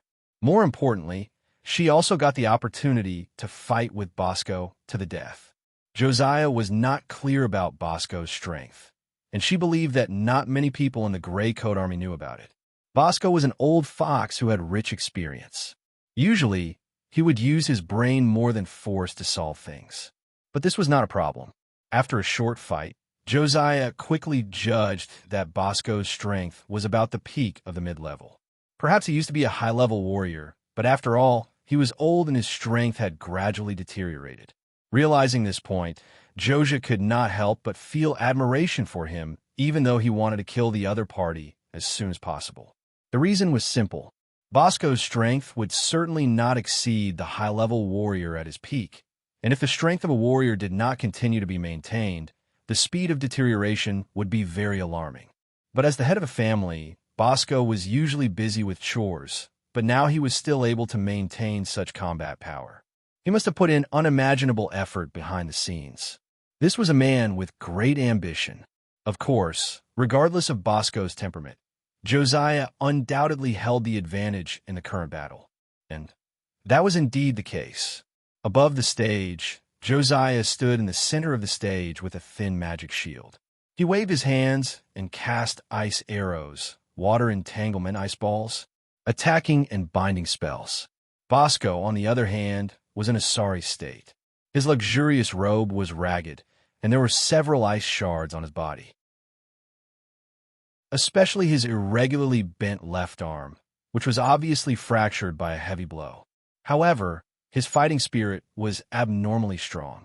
With a one-handed sword in his hand, he constantly moved around the stage. Occasionally, he would suddenly attack, but he would quickly retreat again. This was the standard battle scene between an otherworldly warrior and a magician. The mages relied on their magic shields to launch an indiscriminate barrage of magic attacks from a distance away. The best choice a warrior could make was to move around and attack at close range. Firstly, it would weaken the power of the magic shield, and secondly, it would interrupt the large-scale magic that required chanting. Then, they could rely on their trump card to suddenly burst out and kill the mage in one fell swoop. There was no doubt that the mage held the absolute advantage in this process. This was also the basic law of otherworldly battles. Unless the strength of the warrior reached the void level, this situation would be greatly improved. What a troublesome little guy. While Josiah secretly admired Bosco, Bosco also had a high opinion of Josiah. There was nothing to say about his own strength. How could a person who aspired to strengthen his family not care about his own safety? And relying on the protection of others was always not as reassuring as relying on one's own strength. The key was Josiah. In Bosco's view, Josiah's identity as a magician was indeed troublesome, but what really frightened him was the other party's decisiveness. In fact, not long ago, he had a chance to burst out and break the magic shield, but at the critical moment, Josiah realized that something was wrong. He decisively abandoned the magic that he had been accumulating for a long time and waved his wand. As a result, the magic wand and his left arm were broken together. With the magic wand broken, Josiah could still cast magic freely. But with his arm broken, he had to retreat temporarily. What was more troublesome was that, after all, he was old. He could maintain his strength, but his body could not keep up. Therefore, a burst of power like that was actually the only chance there was not enough time. It seemed that he had to think of another way. Bosco's eyes flashed, and while maintaining his high-speed sprint, he suddenly said, "Actually, I don't understand. As a noble magician, you can get enough respect no matter where you go. Why do you want to taint the Gray Coat Army, a lowly group?" Josiah released the ice arrow in his hand and kept moving forward, always facing Bosco head-on. He pursed his lips and said, "Lowly? Is this your impression of the Gray Coat Army?" Bosco waved his sword to break the ice arrow and barely stepped back to avoid it. His voice was a little breathless. "Isn't this the impression of all the nobles, few of the Gray Coat Army? Maybe, but not including me." Josiah lowered his eyes and waved his hands dexterously, forming a mysterious gesture. "Actually, you don't know. You will never know how much courage it takes to walk on the right path." The ice ball suddenly dispersed. "Including you. Your vision is too narrow, so narrow that you can't see anything other than yourself and your family's interests." Bosco wanted to dodge, but what followed was a low-level binding spell. Families, forces, and empires will eventually be destroyed. And reform, continuous reform, will eventually be immortal. Bosco waved his sword and cut off the entangled water snakes. Boom! The ice ball exploded on the side of Bosco's body. He stepped on the ice shards and shook a few times, barely keeping his body stable. "I have to say phew. Your thinking is beyond my expectation. I can now be sure that you'll be a more suitable leader of the Gray Coat Army than Losha." But Bosco's footsteps paused, and he suddenly stopped dodging. Instead, he smashed the complicated low-level magic head-on. Looking behind Joshua, a scheming smile appeared on his face. "This time, I am the winner." With a magic shield, he was not afraid of a sneak attack. Josiah turned his head sideways and frowned. On the side of the giant ship, a large ship was rapidly approaching, and he could vaguely see the reflection of the white armor. "Do you think I only have so many people in the ambush? Do you think you have seen through all my tricks? Do you think you have cut off my escape route?" "Ha!" Bosco finally couldn't help but laugh. "Let me tell you, The 300 soldiers on the ship are only Brand's forces. And don't forget, you have also offended the Temple of Light. I know that you will definitely send people on the ship to investigate. So I put the Knights of Light on another ship. He spread out his hands. See, it's just a small trick, and you are so easily fooled. That's because we have no other choice, and we can't tolerate a traitor like you to live another day. Turning his head, Joshua quickly regained his composure, and his determined look became even more determined. With one hand brewing a low-level magic spell, the other hand pulled out a dagger from his chest, and he actually dashed forward madly. I really want to know how long you can run now. Bosco, old minister. Bosco's eyes twitched a few times, and his expression was bitter. Josiah undoubtedly saw through his biggest weakness, which was his almost exhausted physical strength. As a result, it was hard to say whether he could hold on until the ship approached. His original plan was to destroy Josiah's will, but now it seemed that it had the opposite effect, and Josiah was going to risk his life. As a magician, it was fine to hit people with a staff, but what was the matter with wielding a dagger? She hurriedly jumped off the stage, no longer caring about her previous calculations. She screamed at the middle-aged man who was entangled by dozens of scouts. "Save me! Quickly come and save me!" The ship carrying the Knights of Light was undoubtedly the deciding factor in this fierce battle on the river. But at this moment, nobody noticed that on the other side of the ship, a small boat with a single sail was also rapidly approaching. Yes, it was so small that it was insignificant, but it was also because of this that it was faster than a large ship. F***, we finally made it. Tang Yin sighed as he shook his sore hands and looked up at the sinking ship. Looking around, he said, where should I get on the ship? Why are you being so polite? His eyes focused and quickly locked onto the third floor of the ship, where there was a window without crystal glass, as if it had been deliberately opened for him. Of course, Tang Yin didn't know that this was caused by Luke's arrow attack earlier. He quickly maneuvered the boat to approach the window agilely, and with a kick, the boat was almost submerged. Borrowing the force, Tang Yin instantly soared into the air. He stepped lightly on the hull of the boat twice, and, as if he was jogging, he jumped straight into the window on the third floor. As soon as he landed, Tang Yin couldn't help but be stunned. Not far in front of him, outside the door, a familiar figure was nailed to the ground. Because the hull was gradually tilting, it was floating there. Enoch? Tang Yin had always had a good memory. Even if Enoch stretched out his hand to cover half of his face, he still quickly recognized him. He shook his head, somewhat speechless. Damn, the impact of this return is too great. After a few steps, he paused and looked at the crystal debris under his feet. He looked back at the window and finally looked at Enoch's body again. He said thoughtfully, "Such archery. Gray space is also here." Speculating, Tang Yin sniffed and quickly walked out of the room. Looking around, he saw that the right side was empty, while the left side near the stairs was covered in layers of corpses. Most of them were killed by crossbow bolts. Blood slowly seeped into the cracks in the wooden boards. He reached out and patted Enoch's shoulder.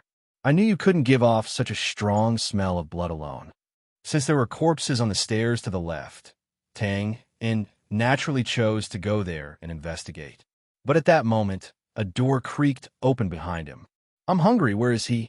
"I'm King hungry." He turned around and saw a young man with messy hair and a thick cigarette in his mouth. He was wearing a shirt casually and had messy hair. He looked completely like a homeless person and walked out of the door. They looked at each other and touched his nose. "It's you, Borg." Chapter 712.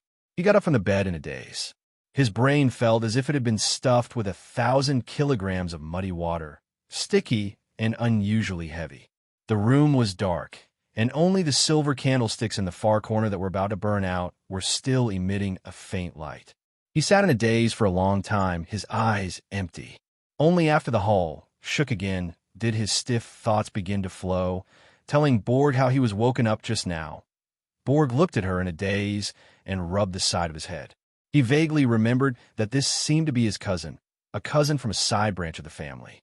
Her identity was recognized, but it didn't matter what her name was. Jenny, Shirley, Melissa? Who knew? What? Haha, who cared? The nobles never got tired of this. What's more, I'm the direct heir of the family. They came to me voluntarily. Who can I blame? Borg retracted his gaze as these boring thoughts ran through his mind. Seems like I'm a little hungry. Grumble. His hunger grew stronger as he thought about it, and his lower abdomen made a few sounds of wanting to eat. Frowning, Borg turned his head again and groped around on the wooden table beside the bed. Vase. Can't eat, throw away. Red? Hateful color, throw away. What's this? Looking at the thick cigarette in front of him, Borg grinned happily. He greedily stuffed it into his mouth and took a few bites before he remembered to light it. Phew! Exhaling a long column of smoke and shivering, Borg suddenly felt much better. He seemed to be floating, and the previous heavy feeling instantly disappeared. He then touched his lower abdomen, seemingly feeling even hungrier. He casually put on a shirt, got down on his bare feet, and rummaged around. The floor of the room was spread everywhere, but there was no food. Damn it! Borg cursed and scratched his messy hair. He hesitated for a moment, but still staggered to the door. He pushed the door open and muttered in dissatisfaction. I'm hungry. Where is she? I'm King hungry. Then, under the dim light, a nightmarish familiar face came into view. It's you, Borg. With a soft sigh, the thick cigarette fell to the floor. Borg blinked his dispirited eyes and suddenly laughed. Haha, you're here again. Illusion, it's all an illusion. He shifted his gaze slightly and saw Enoch, who was nailed to the wall. He subconsciously smacked his lips. Third uncle, you've smoked too much, smoked too much. The illusion looked at him from head to toe and walked over with a strong smell of blood. As it got closer, the face of the nightmare lord became clearer.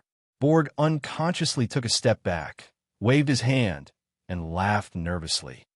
How are you going to kill me this time? You can't kill me, it's always like this. You're an illusion. I'm not afraid of you. The illusion walked up to him, bent down, and picked up the thick cigarette on the ground. They stared at each other for a few seconds, frowned, and pressed on his chest. The smell of burnt flesh was followed by an intense pain that spread from his chest to his entire body. Ah! With a scream, the feeling of lightheadedness in Borg's mind instantly disappeared. His wandering eyes finally focused as he saw the face in front of him clearly. He turned around and ran. Bang! He hit the wooden door and fell heavily to the ground. Even so, the great fear in his heart still made him reach out and crawl into the house. Are you awake? Throwing away the cigarette, Tang squatted in front of him and asked calmly. He nodded subconsciously at first, then hurriedly shook his head. In the end, he didn't dare to look up at this ordinary and calm face. He muttered in a low voice, You can't kill me. You don't dare to kill me. My father won't let you go. The Temple of Light won't let you go. No one will let you go. Shaking his head slightly, Tang looked at the crawling maggot in front of him.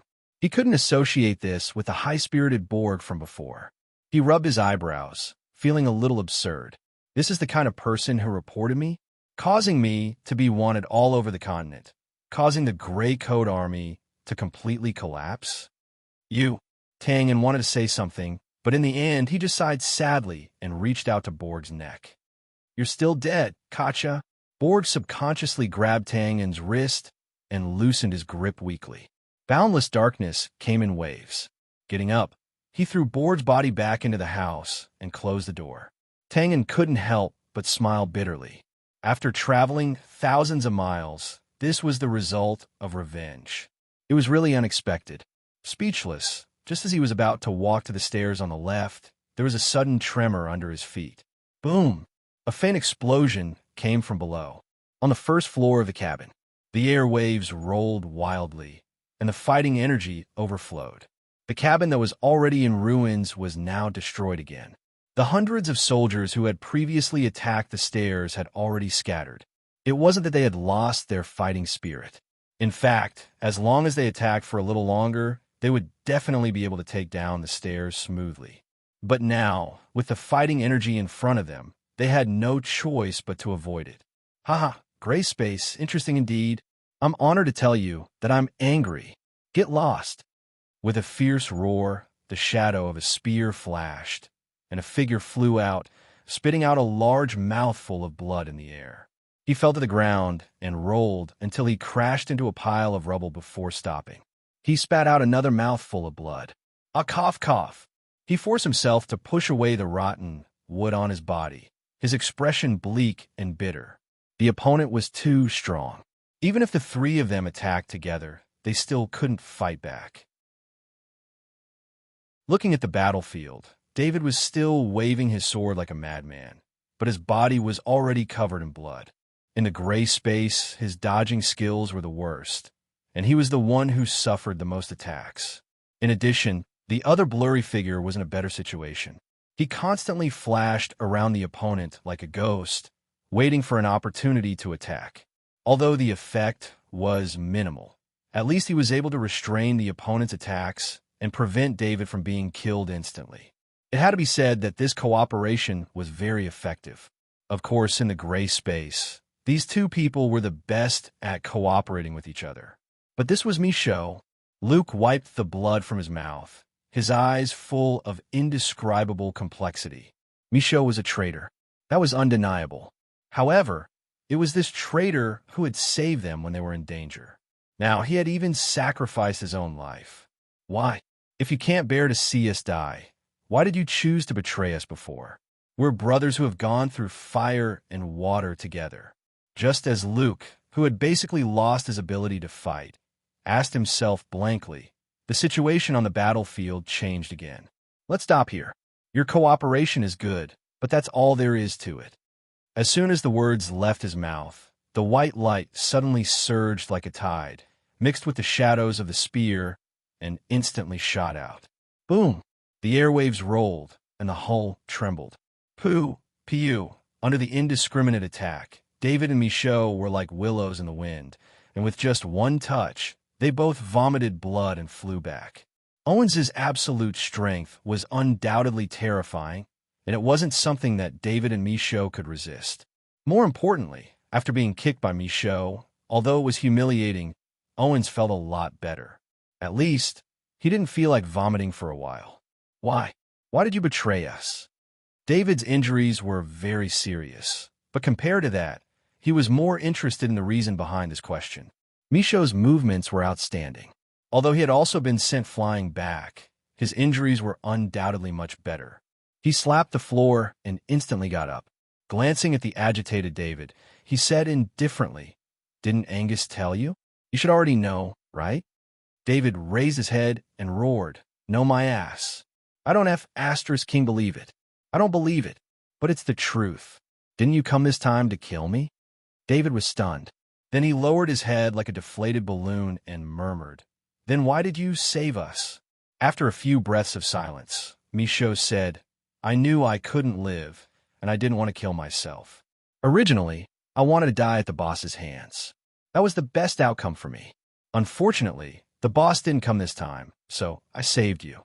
Michaud narrowed his eyes and looked at Owens, who was coming over. He laughed at himself and said, "I didn't have a choice. At least he's very strong. It's not bad to die at his hands." After saying that, Michaud didn't say anything else. He grabbed his dagger and rushed at Owens again. The shadow of the spear appeared again. "Oh, can you still fight?" "Haha, unfortunately, it's just a dying struggle." David and Luke had basically lost the ability to fight. They could only watch as Michaud crashed into the shadow of the spear. They knew in their hearts that Michaud's strength was far inferior to Michaud's. In addition, Michaud had already lost his will to die. David and Luke looked at each other and slammed their fists on the ground. They roared at the same time and staggered a few steps. At this time, they didn't know what a traitor was. They only knew that it was their brother who was in danger, their brother who had risked his life for them. Just based on this point alone, they would absolutely not stand by and do nothing. Life, let's live together. Death, let's face hell together. That was all. Unfortunately, their injuries were too serious and their speed was too slow. Michaud, who was fighting alone, was like a candle in the wind under the phantom spear technique. He was in imminent danger. This was inevitable. Micho's speed was very fast, but it was obvious that he hadn't reached a certain level yet. Owens, on the other hand, was good at fine marksmanship, and his attack speed was even more terrifying. As a result, Micho, who had been deprived of his only advantage, was naturally defeated. However, Micho's skill had undoubtedly aroused Owens's interest. He kept shaking his head and said, "Too slow, too slow. Your attack speed is too slow. It's flashy but useless. Speed up, continue to speed up. It's far from enough. Is this all you can do? How disappointing. Then, I'm sorry to tell you that you're going to die." Before he could finish his words, an interested voice suddenly sounded. "Well, your attack speed is very fast." Chapter 713. Your attack speed is fast? The shadow of the spear paused, and Owen's expression changed instantly.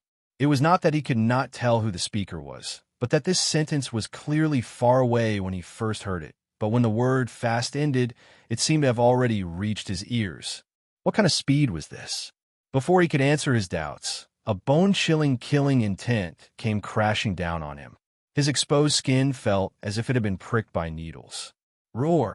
Howling angrily, Owens ignored Michaud, who was struggling on the verge of death. Contrary to his previous calm posture, Owens twisted his waist and stepped sideways. His body leaned forward, and in an instant he jumped out in a sorry state. An expert, an absolute expert. Owens had such strength and was promoted to one of the 12 Knight Commanders. Naturally, he was not a flower in a greenhouse. Although he didn't have Xiao Weian's hatred of evil and his battle record, his actual combat experience wasn't bad either. Precisely because of this, he knew even more clearly that a person with such a strong killing intent was a terrifying existence. Michaud did not hear the voice. In the battle just now, he could not have heard anything. However, as the pressure on him decreased, and he fell to the ground unconsciously, he saw a familiar figure flash before his eyes and pounce on Owens, who was dodging to the side. He was stunned. Who are you? Owens had just stabilized himself and did not have time to fight back.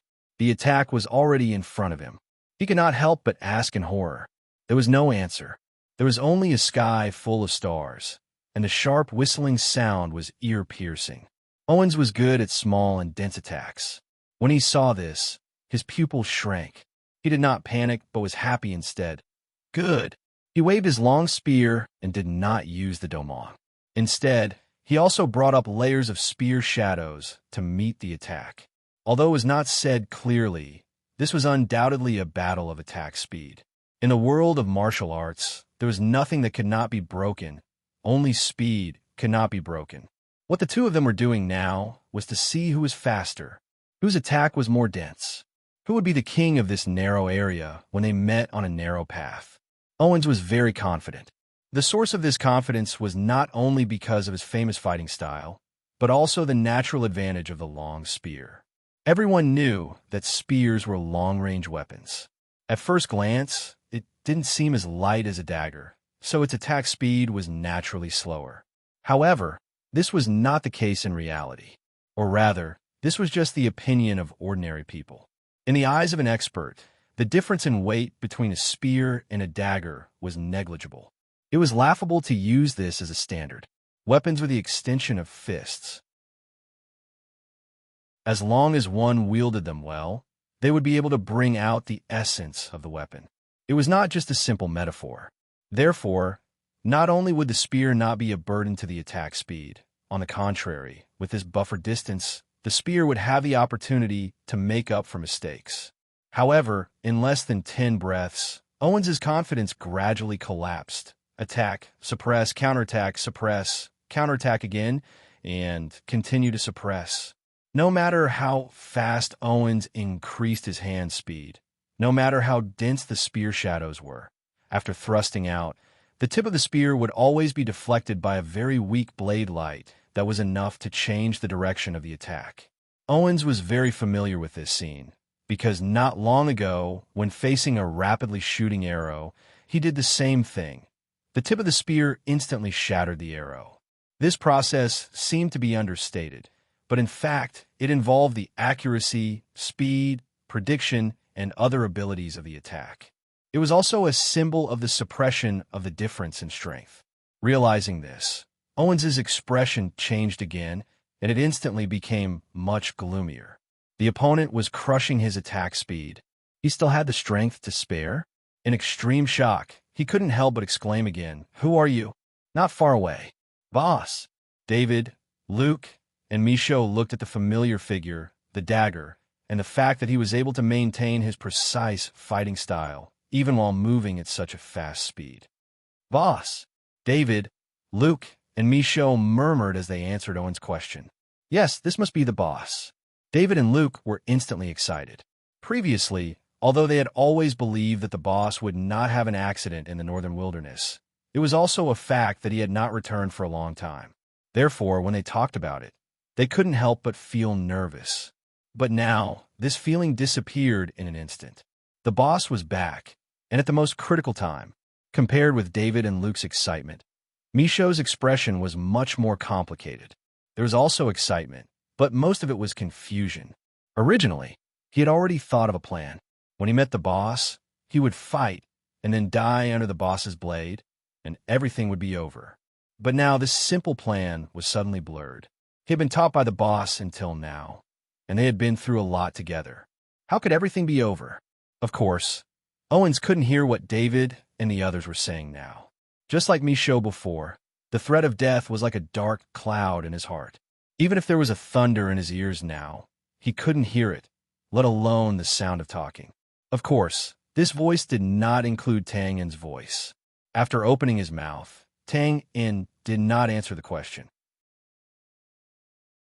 Instead, he said indifferently, too slow, your attack speed is too slow, flashy but impractical." Hearing these familiar words, Owens's face instantly stiffened. In anger, he once again violently moved his hands, but the result did not change at all. Oh no, there was a little change. That was, the dagger had officially cut into the buffer distance of the spear. Helpless, Owens had to retreat in order to regain the advantage of the attack range. But after taking half a step back, the voice came again from all directions, a little faintly discernible. Speed up, continue to speed up, this is far from enough. Roar, bastard." Owens roared angrily, and his eyes almost popped out of their sockets. The intense shame turned into a raging fire that instantly burned his body and mind. He forcefully pulled back half a step, but in the end, he could not take another step because the blade light was right in front of him. His mistake directly sent him directly under Tang In's attack. Retreat, tap, tap, tap, one wrong step. Step by step, one step back, step by step. Owens's careful spear attack was a little messed up. Now, not only was he unable to attack, but even defense was a big problem. Is this all you can do? That's really disappointing. The advantage was obvious, but Tang In still had no intention of letting Owens go, and continued to provoke and humiliate him. Because in this battle, Tang In was not fighting for himself. The reason was very simple. Relying on hand speed alone could not kill people. Without the enhancement of blood energy, even if the dagger was sharp, it would not be able to pierce through heavy armor. It was meaningless, but Tang In still had to do it. The reason was also very simple. No matter what, Michaud was his right-hand man and proud disciple. Since he was humiliated, then as the boss, he naturally had to get back at him. Step by step, the attacks became more urgent. I'm sorry to ask, Owens naturally did not know that this humiliating battle in front of him was caused by his nagging. Of course, even if he knew, he did not have the time to feel wrong now, because when he retreated step by step and looked at the dazzling blade light in front of him, he suddenly found himself a little dizzy again, and the tumultuous sea in his chest began to brew. This situation was not unexpected, and Owens knew it in his heart. It was nothing more than the violent movements of his limbs, coupled with the fact that his eyes could not keep up with the opponent's attack rhythm. So he gradually became dizzy. But even if he knew, what could he do? Owens smiled bitterly. He could not just wave his hand to stop the battle and say, "Wait a moment, let me recover first." He continued to speak. "Your attack speed is fast? This is Tang narrowed his eyes and took a step forward, directly breaking the momentum of the spear and instantly closed in on Owens. Then, with a flip of his right hand, the dagger disappeared, and he clenched his hand into a fist and brazenly punched Owens in the middle of his chest. "Bastard, don't hit there!" Owens could not save himself in time, and could only watch as the fist hit the most powerful part of his body. Bang! His body leaped backwards, and he flew more than 30 meters in the air. Suddenly, puff! A fountain bloomed in the air. However, this time, it was not blood, but yellowish acidic water and a little vomit. It was a very spectacular sight. Although there was something strange about the vomit, Tang did not think in that direction and only lightly finished the second half of the sentence. Who gave you this confidence?" After the words fell, Owen's body fell down, and with a bang, he smashed into the ruins. Chapter 7:14. Who gave you the confidence to do that? It was still a faint voice, but it slowly reverberated in the cabin that had suddenly quietened down. There was a great sense of irony. As the saying goes, you have to be thorough in slapping someone in the face. In order to get back at Michaud, Tang had to go all out this time. He had to beat Michaud to a pulp. And in fact, he did it. From the moment the artificial fountain appeared in the air, Owens knew that he had lost a lot of face this time. Last time, it was because he was careless that Michaud's sneak attack succeeded. But this time, there was no excuse. The other party had indeed completely destroyed him, and it was in the field that he was best at. It was precisely because of this that in a situation where his mind was in a mess, Owens completely forgot to stabilize his body and plunged directly into the ruins like a kite with a broken string. Turning around, Tang looked at the excited David and Luke and nodded. Then, his expression darkened, and he walked up to Michaud, who had lowered his head. After a moment of silence, Michaud asked, "Why?" Tang only knew that Michaud had betrayed him, but he didn't know the details. Michaud opened his mouth as if he wanted to say something, but in the end, he just shook his head and murmured in a low voice, "No reason. Boss, just kill me. I really can't live anymore." After this conversation, the atmosphere became tense again. David, who was not far away, shouted anxiously, "Boss, don't listen to this *************** nonsense. He just has a psychological problem. He can be cured, definitely." When they came, David and the others were hesitant about whether to kill Michaud or not. After fighting side by side with him just now, they were even more hesitant now. Therefore, when they saw Michaud begging for death, they couldn't help but panic and hurriedly plead for mercy. Luke's thoughts were undoubtedly much clearer than David's. He hurriedly said, "Boss, Michaud saved us just now, which means that he didn't completely betray us. At least, he didn't betray us. Also, when the city of Dawn was invaded, he even sent Angus out safely." Yes, yes, yes. David nodded repeatedly. That's right. Humans were selfish. David and the others were born in the Grey Coat Army, so they naturally had deep feelings for the Grey Coat Army. But if Michaud, who had gone through life and death together with them, had to die because of this, they couldn't do it. Sure enough, the old butler's analysis was right. Michaud has completely gone astray. Tang sighed inwardly and looked at Michaud with a frown. However, the latter only shook his head slightly without saying a word. Seeing this, Tang thought for a moment and turned to look at David. Who else is coming this time? Is Bosco dead? Oh no. Luke was stunned at first, but then his expression changed drastically. Boss, Josiah is now on the top floor of the cabin. I don't know if Bosco is dead or not, but I saw Sylvia earlier. Who? Sia. Sylvia? Subconsciously touching his nose, Tangen's demeanor of an expert was instantly gone, and his eyes were a little flustered. Fortunately, Luke didn't notice. He shook his head and sighed. Yes, alas, we were too reckless this time. The other side has Sylvia and that guy just now. Everything bodes ill for us. Twain quickly calmed down and muttered to himself for a moment. He looked at Owens, who was still patting his chest, and was about to spit out his grievances, and said decisively, David, You guys go first. I'll bring Joshua out. You can't leave. At this time, Misho suddenly shook his head and said, Bosco has a backup plan. Now, another ship with Knights of Light should be here. What? David was shocked when he heard this. Tangen raised his eyebrows slightly, but he didn't panic at all. He calmly looked at Misho and asked, so? Luke was the first to realize what was going on. Since Misho already knew about this, he wouldn't just stand by and watch them jump into the trap. Obviously, of course not. Otherwise, he wouldn't have saved them just now. From another point of view, if Misho had a backup plan, it would undoubtedly be a great opportunity for them to atone for their sins. Although it wouldn't be as serious as the consequences of Dawn City being destroyed, it should be enough for them to be forgiven by their boss. Realizing this, Luke's expression suddenly became fervent, and he stared at Misho without blinking. Haha, boss is really boss. I don't know why Sylvia and the others are here, but this shouldn't be arranged by Bosco. He doesn't have the power to do so. But my people have already taken control of the ship, so when all the Knights of Light board the ship, you can take the opportunity to leave on the ship. Secretly plotting? Tang and nodded, then looked at Misho and asked calmly, since you chose to betray us, why did you still do this? Misho lowered his eyes and looked away. I don't know. My original plan was to have my boss come and die under your sword without involving anyone else. After a pause, he continued, besides, it was only my idea to betray you. The members of the gray space under me are innocent, and they shouldn't bear this crime. This idiot.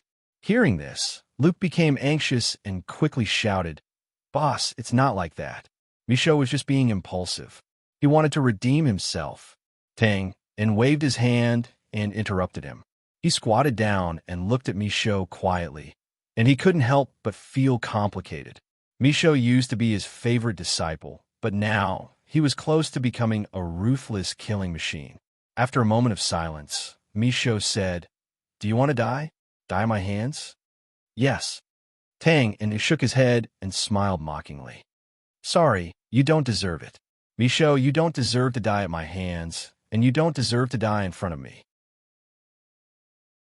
I'm very busy right now, so you better get away from me before you die. He also whispered something, but David and Luke, who were not far away, did not hear him. They only saw Tang suddenly reach out and grab Misho's collar.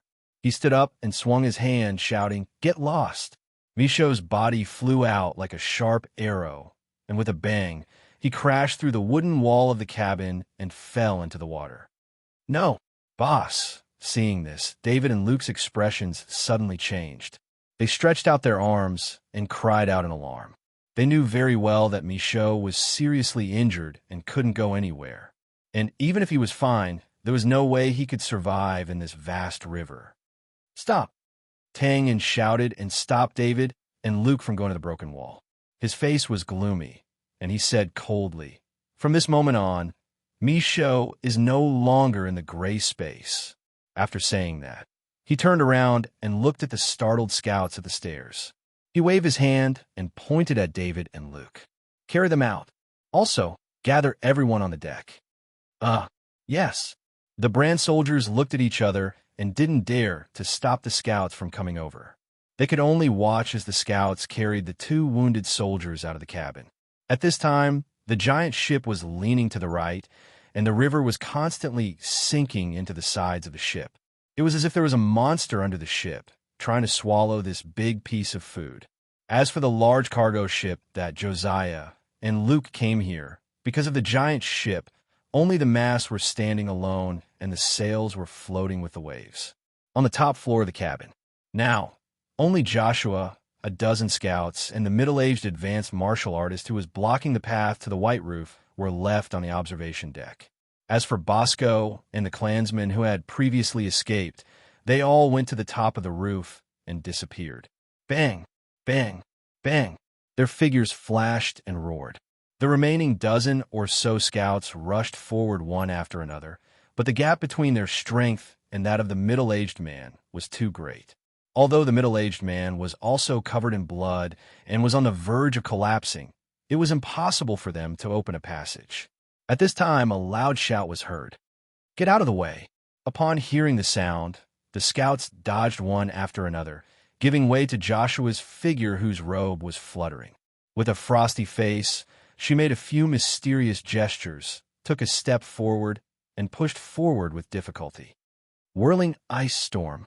As soon as her voice fell, hundreds of sharp ice prisms appeared out of thin air and spun around her hands, almost like illusions. Following Josiah's gesture, they instantly shot out and rushed toward the middle-aged man. This middle-aged man had the cultivation of a senior warrior, and the scouts couldn't do anything to him. But Josiah was different. Her strength was not weaker than the opponent, and now that she seized the opportunity to chant a senior spell, she was like a tiger that had grown wings. Roar! Because his vision was blocked, the middle-aged man couldn't interrupt the spell in time. He could only roar, mobilize the strongest fighting aura in his body, and bite the bullet. Bang! Bang! Bang! Under the domineering fighting aura, the ice prisms exploded into pieces and turned into crystal-clear glass. But the good times didn't last long. Although the fighting aura was strong, the subsequent power was getting weaker and weaker. And the ice prisms in Josiah's hands continued to appear out of thin air, spinning and shooting out, not giving the middle-aged man a chance to breathe. Finally, boom, after a wave of ice prisms exploded, the middle-aged man's burly body suddenly spurted out blood, and he flew backward with a miserable howl. Seeing this, Josiah stepped out without hesitation, withdrew the spell, and quickly ran toward the passage. But just as she poked her head out from the ceiling, the night wind blew her long hair. She saw Bosco, who was 100 meters away, holding a large crossbow, aiming at the approaching ship on the left, and pulled the trigger. Whoosh! In the whistling sound, the ropes piled up at Bosco's feet rapidly reduced, and then a dull sound drifted along with the wind. The long ropes were taut, forming a downward slanting rope bridge between the two ships. After doing all this, Bosco threw away the large crossbow, turned to look at Josiah, and laughed happily. "Huh, you are still one step behind me." He put his hand on the thin rope, and his old face was full of complacency. "Do you still remember this Tangen's flying technique?" "Haha, it's really ironic. I didn't expect that one day I would rely on his ability to get away." Josiah was in a daze, looking at the taut rope, and then looking at the light knights who had boarded the ship below. His determined expression finally changed. "It's over, it's all over. But I didn't expect that in the end, it would be his thing that made me fail. It's really ironic." The more than 10 scouts were also stunned, and a kind of emotion called despair gradually emerged in their dull eyes. Did I still fail? I still failed to break through here. Their despair fell into Bosco's eyes, and the corners of his mouth curved up into a smile. He had reason to believe that as long as he killed these people, the family would be able to stabilize and multiply from generation to generation. And at this moment, flicking his long hair, Josiah bit his lips and stepped onto the roof. There was no longer a look of determination on his face, but there was still an unyielding stubbornness. While rushing towards Bosco, he waved his hand, and in the midst of the wind, 3 ice arrows passed by the rope, and none of them hit. The real world was not an online game after all. There was magic here, but there was no mouse function to accurately lock onto the target. Casting single-target magic generally depended on the hand, which was of course not a problem when facing a humanoid object, but it was undoubtedly impossible to hit the thin rope 100 meters away. Josiah, as a mage, was naturally very clear about this point. But even so, she still rushed against the wind, and her eyes stared at the extremely vague trace of the thin rope under the curtain of night, while constantly releasing ice arrows. Missed again. Missed again. This action caused Bosco and his clansmen at the front and the dozen or so scouts at the back to be stupefied. They stared blankly at the crooked figure in the gale as he ran again and again, attempting to run. Immediately, a mocking smile appeared in Bosco's eyes, and he shook his head in disdain. When more than 10 scouts saw this scene, their noses turned sour, and they lowered their heads, unable to bear to watch anymore. Clap, clap. Bosco clapped his hands twice, pulled out a rhinoceros tendon from his sleeve, and put on the thin rope. He turned to look at Josiah, who was dozens of meters away. I have to say, you have shocked me again. But unfortunately, I am the winner. Ha! He looked up to the sky and laughed, and he was about to use the momentum to rush out of the roof. But at this moment, are you sure? Swish! The strength in his hand suddenly lightened, and Bosco staggered a few steps, almost falling into the river because of his body leaning forward. Immediately after, swish! A strong wind instantly swept past his face. Although it didn't hit him, the burning sensation still startled him, and he couldn't help but take a step back. He turned his head in shock, and in his line of sight, the tight rope carried a recoil force, and after a few rounds in the air, it fell weakly on the roof like a dead snake. The rope broke. Bosco was dumbfounded. The hundreds of people were dumbfounded, and the more than 10 scouts were dumbfounded. Josiah looked at the thin rope in front of him, blinked, and blinked again.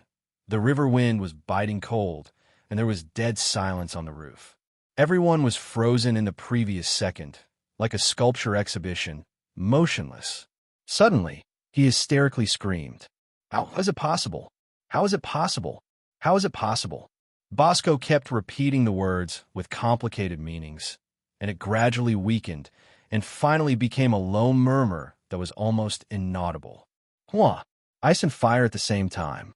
Josiah, who was in the middle, cheers full of joy and excitement, and wails full of fear and despair sounded almost at the same time, creating an uproar. "Leader, you did it! You did it! I did it!" Josiah stared blankly at his hands, and his face was full of disbelief. She then shook her head. When a rope broke, she didn't use any magic at all. And just now, there seemed to be an arrow passing by. Bosco didn't see the arrow, but he just heard a familiar and somewhat annoying voice. "Are you sure?" He suddenly turned his head, and his eyes kept patrolling the deck below, and finally locked onto the right side of the ship, where a figure holding a longbow was looking at them from afar. Ordinary face, long and narrow eyes. Meeting Bosco's gaze, he suddenly grinned, revealing his white teeth. "Haha, I don't want to criticize you, but you'll be struck by lightning if you're pretentious. So what if you're counterfeit? Can't you do it secretly? Do you have to be so arrogant in front of me, the real deal?" Tangen. With an extremely frightened tone, Bosco took 3 steps back, as if he had seen a ghost in broad daylight, and his expression instantly became unpredictable and unusually colorful. Because of the angle, Josiah didn't see Tangen's figure, but after hearing Bosco scream, her petite body trembled violently, and she immediately rushed to the side of the roof and instantly caught sight of the familiar figure. As if feeling the scorching gaze, Tang slightly turned his head and was stunned for a moment. Then, he grinned again and waved his hand. "Ha, long time no see, Josiah." Hearing the familiar teasing voice, Josiah's eyes instantly reddened, and her vision blurred. Her previously unyielding expression completely collapsed in an instant. She didn't know why, but now she really wanted to cry, really wanted to cry. "Do you know that I've waited for you for a long, long time? Do you know that I'm very tired now, very tired? Do you know that the city of Dawn is gone, Aunt Rosa is dead, and many familiar people are dead? I really need you now." Why is she crying? Tangen's eyesight was very sharp, and he instantly noticed the change in Josiah's expression. He couldn't help but scratch his head, and was somewhat puzzled. But now that time was pressing, Tang didn't have the time to carefully ponder over the meaning. He stepped on the narrow side of the ship, walked a few steps, and was about to jump onto the ship. But at this moment, a roar mixed with monstrous anger suddenly resounded through the sky. "Tangen, you, finally, showed up." As long as the words entered his ears, he could imagine the fiercely grinding teeth, the extremely distorted face, and the eyes that were about to spit fire with a shiver. Tang suddenly turned his head and saw a dazzling white light suddenly soaring into the sky. Among them, a familiar figure holding a long spear was rushing toward him with a terrifying killing intent. Damn! Of course, Tang knew who it was. Wasn't it Sylvia who had chased after him for more than a few months? And in the end, she was raped by him in his evil body state? In an instant, the image of a glorious hero that had been maintained for less than a few minutes, who had turned the tide and helped the building collapsed. He kicked a piece of the deck into the river, jumped on it, and quickly fled. In his hurry, he didn't forget to wave at Josiah, and then a voice slowly came along with the biting cold river wind. "Well, I'll leave first. See you later."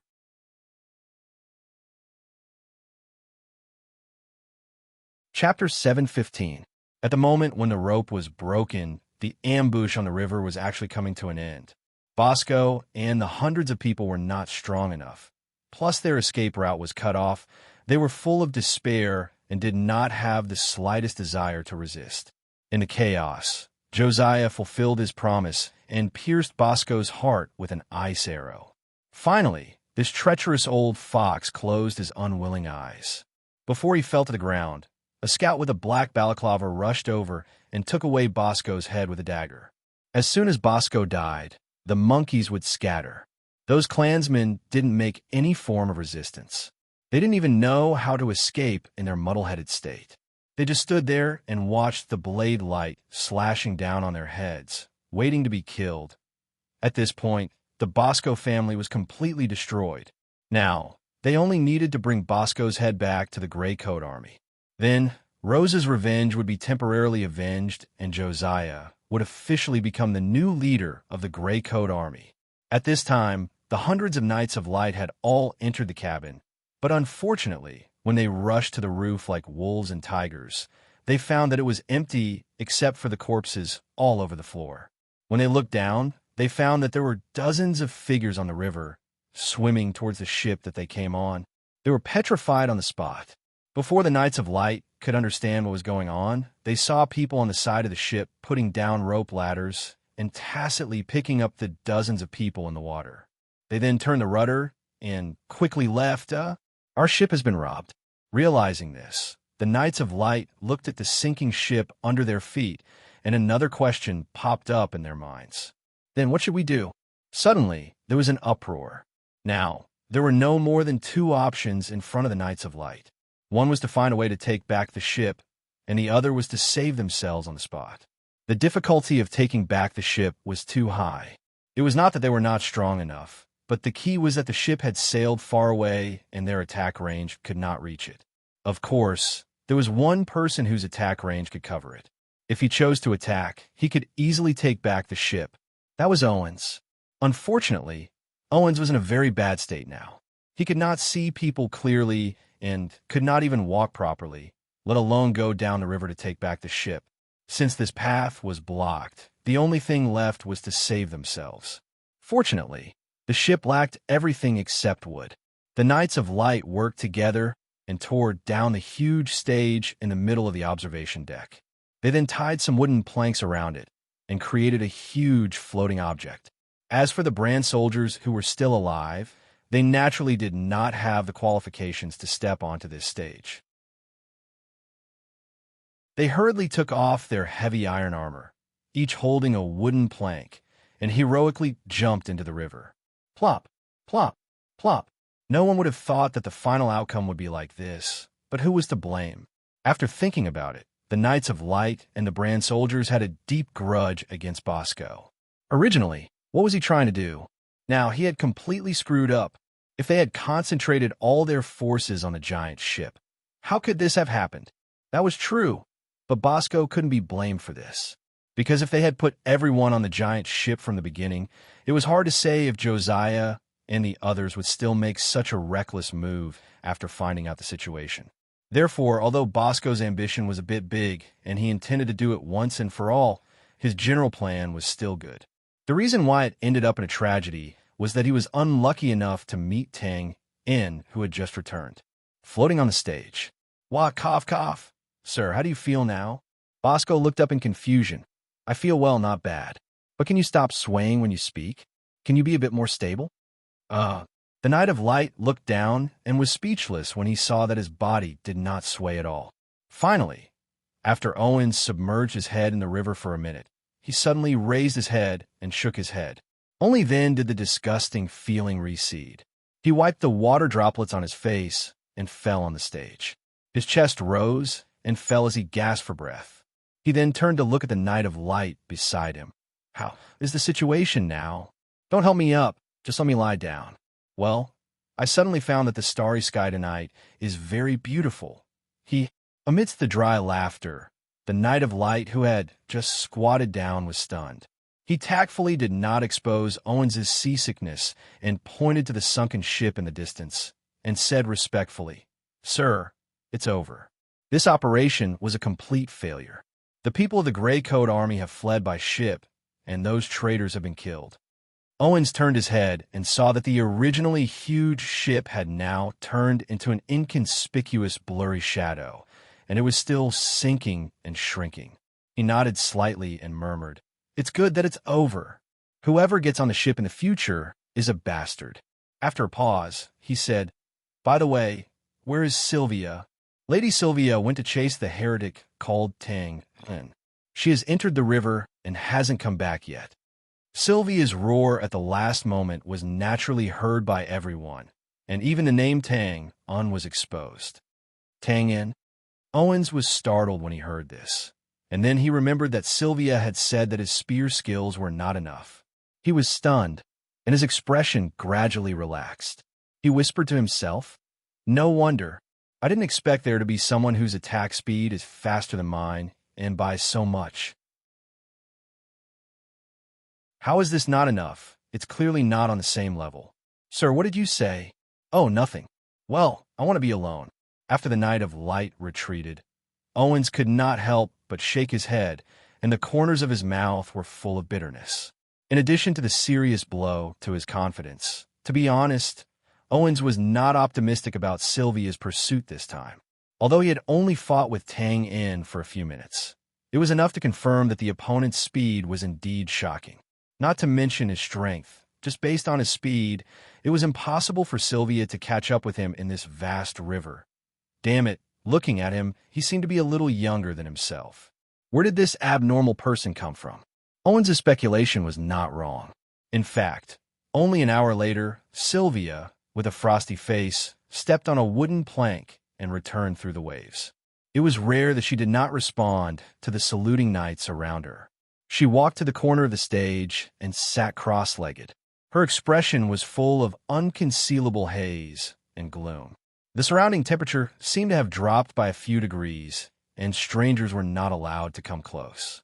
Owen saw this and could not help but smack his lips. He walked closer and sat down. "That, you didn't succeed?" As if she did not hear, Sylvia still lowered her head and looked a little absent-minded. "Forget it. His speed is indeed very fast. It is expected that he would escape." Slowly shaking her head, Sylvia looked hateful. He hid in the water. Owens nodded in realization. The river was already muddy, and in addition to the current night environment, the visibility was extremely low. If the opponent had practiced breathing underwater, it was undoubtedly impossible to catch up with him. After thinking about it, he comforted her. "This opportunity is really not good. Let him live for a while. As long as he is still in Bran, with the influence of the Temple of Light, we will definitely be able to find him. He knows how to disguise himself. He is very good." Owens was startled. To hear Sylvia say that he was very good, it was really unusual. However, he still shook his head and said, "That's okay. With his strength, no matter where he hides, he will be exposed. And even if we can't find him, we can start with the Gray Coat Army. We will be able to find his whereabouts eventually." This was a good idea. Hearing this, Xiaowei's expression relaxed a little. Then, she thought of something and frowned at Owens's gloomy face. She snorted coldly. "This time, if it wasn't for you, Owens chuckled a few times, then turned his head away awkwardly and said stubbornly, "You can't blame me for this. Besides, as you can see, I'm just not in the right state this time. When we reach land, who knows who will win or lose? What's with your expression?"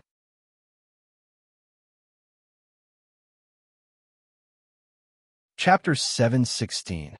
The next day, everything was peaceful as usual. The fierce battle on the river didn't cause any disturbances.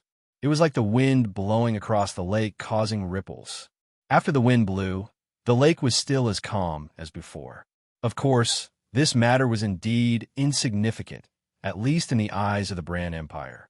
Although the Bosco family was a count and had a prominent status, this title was not obtained through proper means. If an ordinary noble family was eradicated, not to mention a count, even if it was a small lord in the countryside, it would be enough for the police station to open a case for investigation. However, the Bosco family was still a little special. First of all, their foundation from the Grey Coat Army wasn't very clean. Of course, there weren't many noble families that had a clean foundation, but such families had been through generations of reproduction and used time to cover up the stains. However, the Bosco family didn't have the time to settle down, so after they were killed by Josiah, the great noble Bran felt that it was a dogfight. Neither of them were good people, so it didn't matter who died. In the eyes of the lower nobles, the Bosco family was just a bunch of rebels.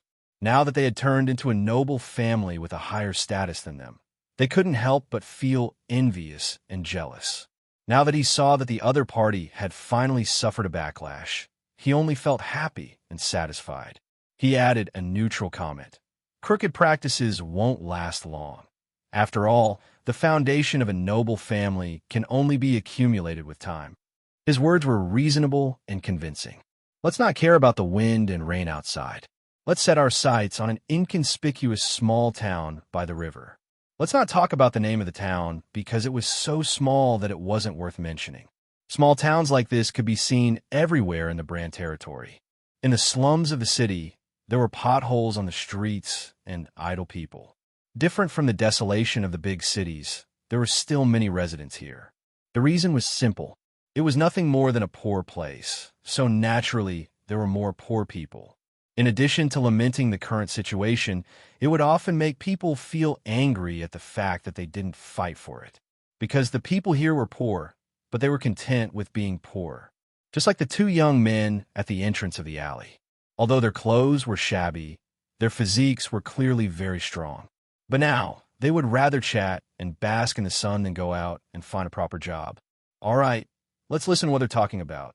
Brother, which army are you from? I've never seen it before. I'm from the 3rd Army. I just joined the army not long ago. And, big brother, which army are you from? I'm from a 2nd Scout team of the 1st Army's 3rd Division, but I might not stay there after I return this time. Why? He spread out his hands, and his expression darkened. We came out as a team this time, but I'm the only one left. The slightly younger scout was stunned. He wanted to say something, but at this moment, an Andy carrying a basket of vegetables walked over. His tone suddenly changed. Oh, this environment is not bad. It's quite comfortable. Big brother, let's just settle down here and save ourselves the trouble of being looked down upon by others. Let's keep looking. There's nothing in this small city. They aren't even generous. That's true. Under the disdainful gaze of the auntie, the two young men kept talking about where the people were generous, which city's atmosphere was open, women wore less clothes, and so on. From time to time, they would reveal ambiguous smiles. It was very wretched. After the auntie frowned and left, the younger scout looked serious and said solemnly, Big brother, don't be sad. Their sacrifice is valuable. It's okay. I've experienced this situation many times.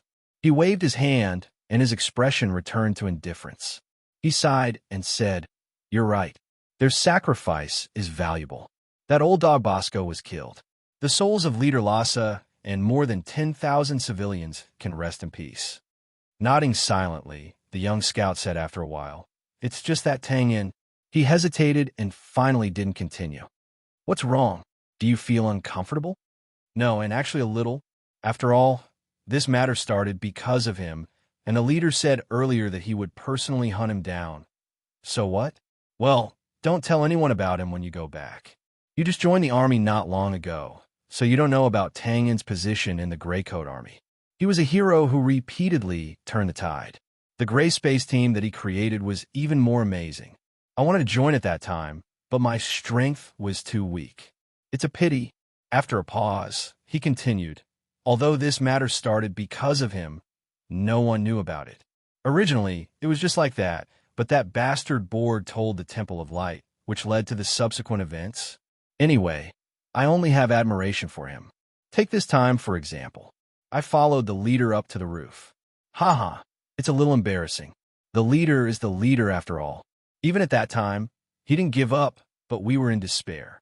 If he didn't suddenly appear and shoot that thin rope with an arrow, not only would we not have killed that old dog this time, we would have been completely wiped out. Look, he saved the Gray Coat Army again. Well, I heard about this too. Then why does the leader want to hunt him down personally? Can't he just explain it clearly? It's not that simple. Well, may I ask, do you have any relatives who died in the City of Dawn? No, I'm an orphan. Me too. That's the problem. After all, people died, and so many of them died. We can listen to the explanation calmly, but how do you expect those who lost their relatives to listen to it? It's useless. No matter what you say, it's wrong. That's why it ended up like this. Sigh, what should we do? Don't ask me. If I knew, I would be the leader. Well, I just hope that it's best not to make things worse. Or he can just wear a disguise. With his skills, I believe that no one will be able to recognize him. In this way, he can avoid provoking others, and he can also continue to stay in the Gray Coat Army. 2 birds with 1 stone, huh? Good idea. Why don't you talk to the leader? Please, if I can think of it. How can the leader and Tang not think of it? Ahem, I'm not bragging, but my eyes are very sharp. I saw the noble's carriage shaking from afar, and I knew that something was going on. As expected, when I sneaked over, I heard the woman's voice. TSK, TSK. It sounded like a cat's meow. It tickled my heart. The conversation changed because a local middle-aged man walked past. When a young scout heard this, his eyes lit up. He hurriedly said, Then I sneaked over and leaned on the window. Pausing for a moment, the middle-aged local turned around. Looking at the 2 scouts' doubtful gazes, he spread his hands and revealed a smile that all men understood. With a wretched smile, he said, Hee, and then, you don't mind having me as an audience, right? Damn, his mouth was cheap. Not to mention how the 2 scouts had a headache dealing with this kindred spirit who suddenly appeared in the residential house deep in the alley, which was also the transfer stronghold of the secret agency. Tang and Josiah didn't discuss this matter as they expected. In fact, when they arrived here in the morning, Josiah called a closed-door meeting with the head of the secret agency here. It was probably to stabilize the morale of the troops after the news of Bosco's death spread. Tang summoned all the members of the Gray Space. He originally wanted to say something, but after seeing the gloomy expressions of David, Luke, and the others, he thought for a while and finally announced that Micho's men would return to the Gray Space. Then he waved his hand and asked everyone to leave. After closing the door, Tang pulled a chair and sat down. Under the dim light, he was in a daze. After a while, he sighed and shook his head. In an instant, the scene changed, and the familiar synthesized sound of the system sounded. Ding! Trader mission completed. 200 EXP gained. Ding! 400 EXP gained. Tang couldn't help but be stunned when he heard the sound. That was it. But thinking about it carefully, the system only said that he had to pay a price, but it didn't say how much the price was. Naturally, there was a lot of room for him to do something. After all, he did throw Michaud against the cabin wall. As for the 400 EXP, it should be Borg's. After all, he killed such a person last night. In fact, with Borg's strength, there should be more than that, but it was not difficult to kill Borg at that time, which also reduced the amount of EXP gained a lot. Thinking about these things casually, Tang walked to the rattan chair and looked at the old butler who was resting with his eyes closed. After a moment of silence, he took a small breath and looked at the old butler's puzzled eyes and said calmly, I want to set up a killer organization. What should I do?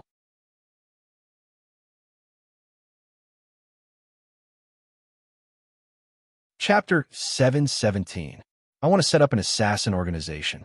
What should I do? His words were dull, but his attitude was still serious. But with this level of seriousness, it was hard not to think that he just wanted to make tomato eggs and was asking how to prepare the ingredients. But these seemingly joking words were indeed sincere from Tang En's heart. A few days ago, he said that he wanted to overthrow the Temple of Light. Obviously, this was not just empty talk.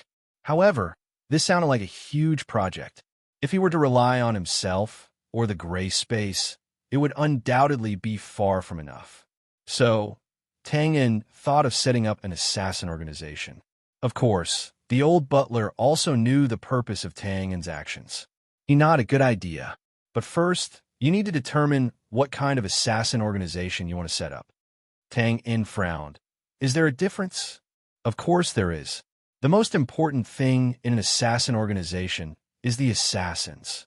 From your point of view, a small-scale strategy or an elite strategy is definitely not going to work. In other words, in addition to the people in the gray space, you also need a large number of assassins to join. So, where will you find so many assassins? In the assassins of this world. Tang En thought for a while and spread his hands. We can learn from the Thieves' Union. As long as we issue a mission, set a high bounty, and then let the assassins accept it themselves, won't that be enough? You haven't thought it through. The old butler shook his head regretfully and said calmly, this method works in principle, but there is a big problem in practice. That is, how do you ensure the cohesion of these assassins? In other words, if these assassins are not under your control, then who would be willing to accept a mission to provoke the Temple of Light? You must know that this is not a matter of how much the bounty is. Tang En was stunned when he heard this. He realized that he had not thought it through thoroughly. Yes, not to mention that the Thieves' Union did not have any missions that involved the Temple of Light. Even if there were, the assassins might not dare to accept it. After all, not everyone was as reckless as him. As soon as he was wanted by the whole continent, he clearly declared that he would fight to the death with the Temple of Light. He scratched his head. Then how do I ensure the cohesion of the assassins? Of course, the most effective way is to nurture them yourself. Remember Z's Ninth Army? You can also collect orphans, vagrants, and so on, and then teach them like you taught the gray space. These people only need a little guidance, and they will become natural killers. The advantage of this was that it was enough to ensure cohesion. They would completely listen to you, even if you were to go against the Temple of Light. Of course, there are also restrictions, and that is that it requires a lot of time. How long will it take? If you want to build a solid foundation, it will take about 15 years. Tang En shook his head subconsciously. That's too long. More than 10 years have passed. Even the daylilies have gone cold. After eliminating all kinds of problems that might be encountered, and with the help of the system, this is already the shortest time. The old butler waved his hand, and a rattan chair appeared. He waved his hand and said, sit. Your target is the Temple of Light. If the existing information is correct, this is a religious organization with a long history of thousands of years. Now, you only need 10 years to be able to pose a threat to it. Is that considered long? After hearing what you said, it seems that I am indeed a little too greedy. Tang En imitated the old butler and lay comfortably on a rattan chair. After thinking about it, he still asked a little unwillingly, is there really nothing that can be done quickly? There is. The old butler nodded slightly unexpectedly. If you want to control someone, it's nothing more than giving them what they want. Think about something that you have that can allow you to control most of the other world's combat aura warriors. Of course, this method is a little underhanded. Damn! Tang En sat up instantly, his face full of disbelief. Control most of the other world's combat aura warriors? Do I have that? Old butler, are you kidding me? His body trembled, and a bolt of lightning suddenly flashed across his mind. Otherworld combat aura warriors control. The old butler glanced at him, his expression indifferent. Looks like you've thought of it too. That's right, it's combat aura channels. Brand's power system was basically combat aura and magic. The talent required for magic was too high, and only a few people could cultivate it. Therefore, there was no doubt that combat aura was cultivated the most, and combat aura warriors were the most in the other world. As for combat aura channels, It was a nature-defying thing that could increase one's combat aura strength in a very short period of time. Once it was released, even a fool would know that it would definitely cause a stir in the entire CI's mainland. After being stunned for a moment, Tang In could not help but nod after a while. I admit that this thing has such a great charm. But if it's released just like that, what if the enemy gets it? Won't their strength increase as well? Hee hee. I'm afraid they won't be able to get it. The old butler's lips curled into a rare smile. He chuckled twice, and his tone was very meaningful. However, when Tang saw this smile, he could not help but shudder. The standard devil smile was too strange. After a pause, the old butler regained his calm expression and said indifferently, "Think of Ghostface's final appearance." Ghostface. As soon as this name entered his ears, Tang Un's expression froze. He only felt that the things around him were suddenly near and suddenly far away, illusory and illusory. He blinked. From the top of his head to the soles of his feet, every hair on his body was numb. After a while, he licked his suddenly dry lips and looked at the devil lying beside him. He said with difficulty, "You mean to release combat aura channels that can cause people to go berserk? What the F***CK? How is this a little damaging? This is simply F***King extremely poisonous. That's roughly what I mean. Of course, at first, we must let the assassins have a taste of the sweetness. Just a little bit, and it's enough to see the effect. And if they want to obtain a further channel, they must join your organization. Yes, the organization can divide different levels according to the completion of the mission. The higher the assassin's level, the more complete the combat aura channel they obtain.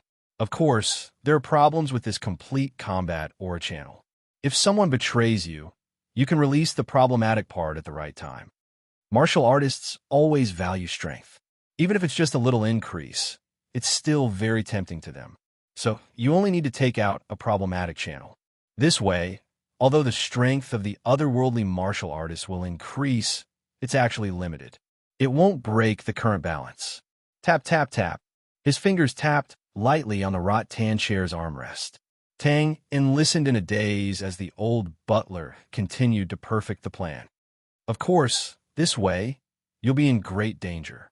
Fortunately, your current strength isn't low. Normal martial artists can't do anything to you. Yes, but you can't be careless.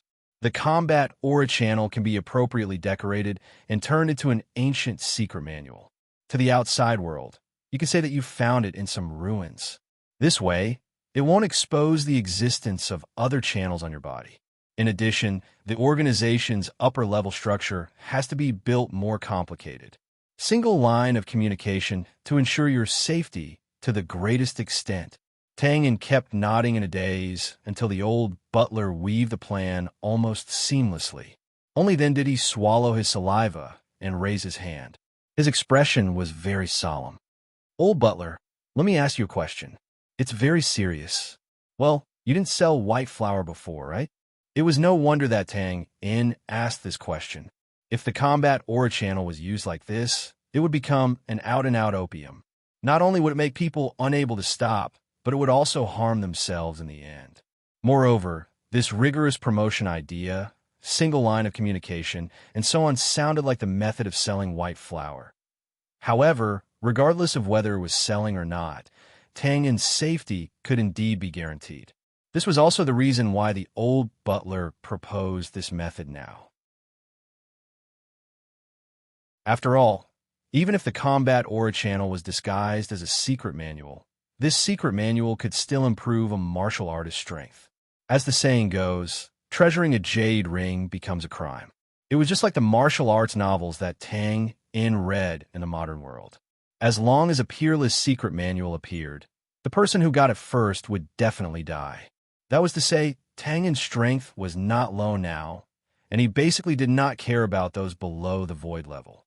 This was why he had some capital to come out and show off. After finalizing the most core problem, half of the matter was solved. Next was the various obstacles that would be encountered after the implementation. Funds, the old butler said first. Funds must be sufficient. After an assassin rises to a certain level, He can use the combat aura channel to replace the bounty, but the bounty to keep up the facade must be in place. This is not a problem. I can get it from a Yadong merchant group in the early stage. As long as someone posts missions in the later stage, it should be able to ensure a balance of income and expenditure. The old butler nodded. Next is the problem of channels. Tang was surprised. What channels? Simply put, you have to let the employers who want to post missions know about your platform. You also have to let the assassins know that there are missions available on your platform. Well, the only thing I can think of is putting up small advertisements. Cough, cough. Tang also knew that this idea was a bit unreliable. How could an assassin organization advertise so openly? If he really did that, he was afraid that before the employers and assassins came, he would attract the garrison cavalry of various cities first. Signboards need time to build up. Since you want to achieve it quickly, there is only one way. The old butler spread his hands and said, "Step on others to get to the top and steal other people's ready-made channels." Tang heard this and touched his chin thoughtfully. The Thieves' Guild is impossible. The scale is too big, and it's even government-run. The Bounty Hunters Guild? That's right. The old butler nodded with rare praise. The Bounty Hunters Guild is private. More importantly, it has enough reputation. As long as you steal their business, your assassin organization signboard will also become famous. Tang waved his hand decisively. Then it's settled. Let's start with the Bounty Hunters Guild. The silent space was illusory and silent. All that was left was the sound of two people with bad intentions constantly discussing. And as the topic gradually deepened, a virtual organization gradually took shape. Its appearance could not be seen, but there was a faint smell of blood. Tang stayed in the space for a long time until the sun was in the middle of the day. Someone knocked on the door to deliver food, and only then did he stop his great idea. After finishing his lunch in a few bites, Tang originally wanted to enter the space again to discuss with the old butler, but at this time, there was a knock on the door again. When he opened the door, he saw Josiah standing outside in a white robe. He had not seen her for a long time, but her face had not changed at all. But when she turned her eyes, he could see a little tiredness, and a little excitement. And the biggest change was that there was a faint aura of a superior on her body. Seeing that it was her, Tang knew that he did not have to think about entering the system space again in the short term. He simply put aside the thoughts in his mind for the time being. With a smile on his face, he took half a step back and put his hands across his chest in a defensive position. "Hey, I heard that you were here to kill me. Bring it on. Don't expect me to be merciful." Before he finished speaking, Josiah's eyes were already slightly red. She bit her lips and suddenly took a step forward. She rushed directly into Tang An's arms and hugged him tightly. She sobbed and said, I'm sorry. I didn't mean to. I really didn't mean to, boo-hoo." His hands froze in the air. After a while, they landed gently on Josiah's slender back. Tang smiled bitterly. "Well, I was just joking. You don't have to react so strongly. No, it's not like that. I know the consequences of saying that, but I still said it. I had no choice. I wanted to become the leader of the Gray Coat Army. I'm sorry. With my intelligence, this is still understandable. I don't blame you. I really don't blame you." With tears in her eyes, she said, "The city of Dawn is gone. Aunt Rosa is dead. Many people died, too. I don't know why. Boo-hoo. Everything was fine before. Everyone was fine. How did it suddenly become like this? Tang, why didn't you come back at that time? I was really scared. I was scared of you too. You too. Boo-hoo." Feeling the wetness on his left shoulder, Tang sighed softly. He vaguely knew that Josiah had been suppressing her emotions for a long time. Now, nothing he said would help her. After that, everyone fled. They fled aimlessly. Every day, people died. Every day, people fell behind. Some people couldn't take it anymore and wanted to surrender. They were killed when they were caught. In front of everyone. I didn't know what to do. Everyone treated me as the new leader, but I couldn't do anything. I could only put on a strong front every day. I kept, boo-hoo, comforting everyone. Some people said that I wasn't fit to be the new leader. They opposed me. But Aunt Rosa had already said that. I could only confidently fight with them. They couldn't win against me. In the end, they were killed in front of everyone. Later, I became the leader. Everywhere I went, people call me that. They were all looking at me, hoping that I could lead them out of here and take revenge for them. I said okay, but I really didn't know what to do. It was all an act, all an act. The more I acted, the more they felt at ease. I'm so tired, Tang-in. I'm really tired. Yes, I know. Even though she knew that Josiah might not be able to hear what she was saying, Tang-in still said it over and over again. She gently stroked her soft, golden hair, as if she was touching the most precious porcelain. After venting her emotions, Josiah's emotions calmed down a little. She leaned close to Tang-un's ear and breathed out a light fragrance. She seemed to be talking in her sleep. I want to go home. I miss my mother. I miss Betsy. I miss so much. I miss so much. I miss you, Tang-in. Don't leave me again, okay? No matter what I do, you can't leave me. Yes, okay. You agreed. I'm so happy. I'm really happy. Even if I know it's a dream, I'm still happy. Her murmuring gradually weakened, and finally, even her breathing calmed down. After a while, Tang-in turned his head and found that Josiah had fallen asleep in his arms. Her long eyelashes were covered with tears, but there was a faint smile on her lips. She looked very sweet. Phew! He gently exhaled, as if relieved of a heavy burden. Then, he couldn't help but stare blankly.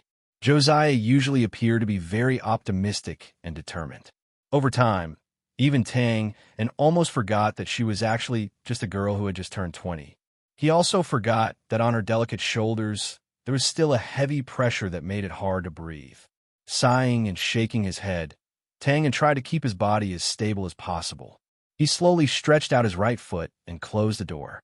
Then, he gently moved his feet and wanted to put Josiah on the bed.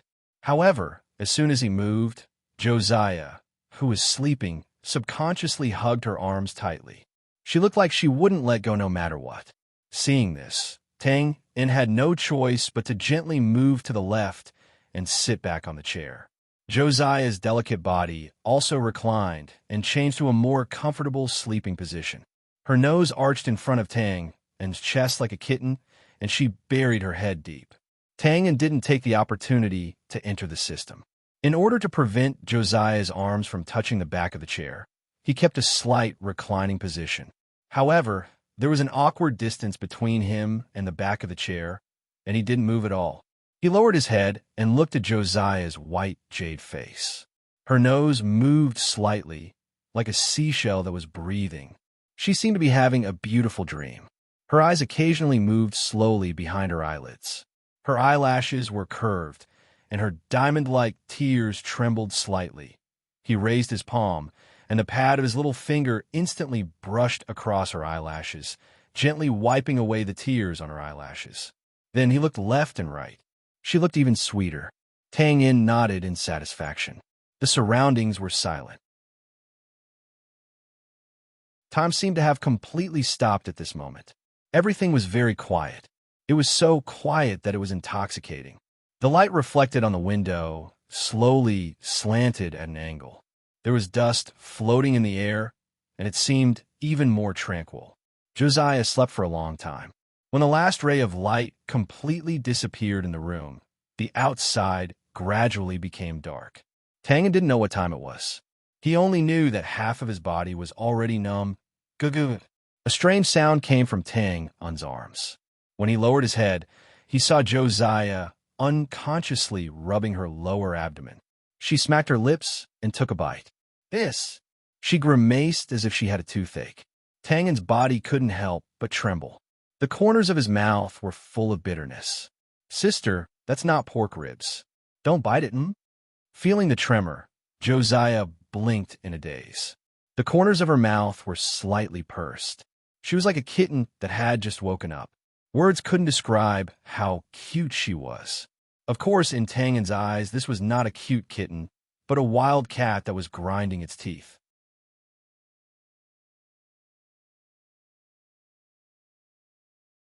Chapter 718. Blinking her sleepy eyes, Josiah looked very innocent. Tang Yin, on the other hand, was grinning and sucking in cold air, looking even more innocent. The confusion gradually disappeared, and Josiah finally woke up. Looking a little uncertain, she slowly reached out 2 fingers and touched Tang Yin's chin. Let's make it clear first. No touching, no pinching. The corner of his mouth twitched, and Tang Yin said speechlessly, "It's real, not an illusion, and definitely not a ghost." Pause for a while. Ching Shui's eyes lit up like a cat that got a dried fish. There was a great sense of satisfaction. Then Josiah turned to look at the dark sky outside and got up lazily. "What time is it?" "I don't know." Tang Yin slowly moved half of her numb body and said casually, "It's about time to rest." "Strange. Why didn't anyone send food over?" "Well, it's time to rest."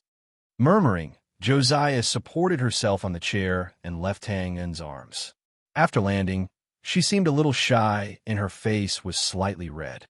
Tang Yin only thought that she was shy because she suddenly lost control of her emotions in the afternoon, so he didn't mention it. He got up and lightly stomped his numb legs and teased with a smile.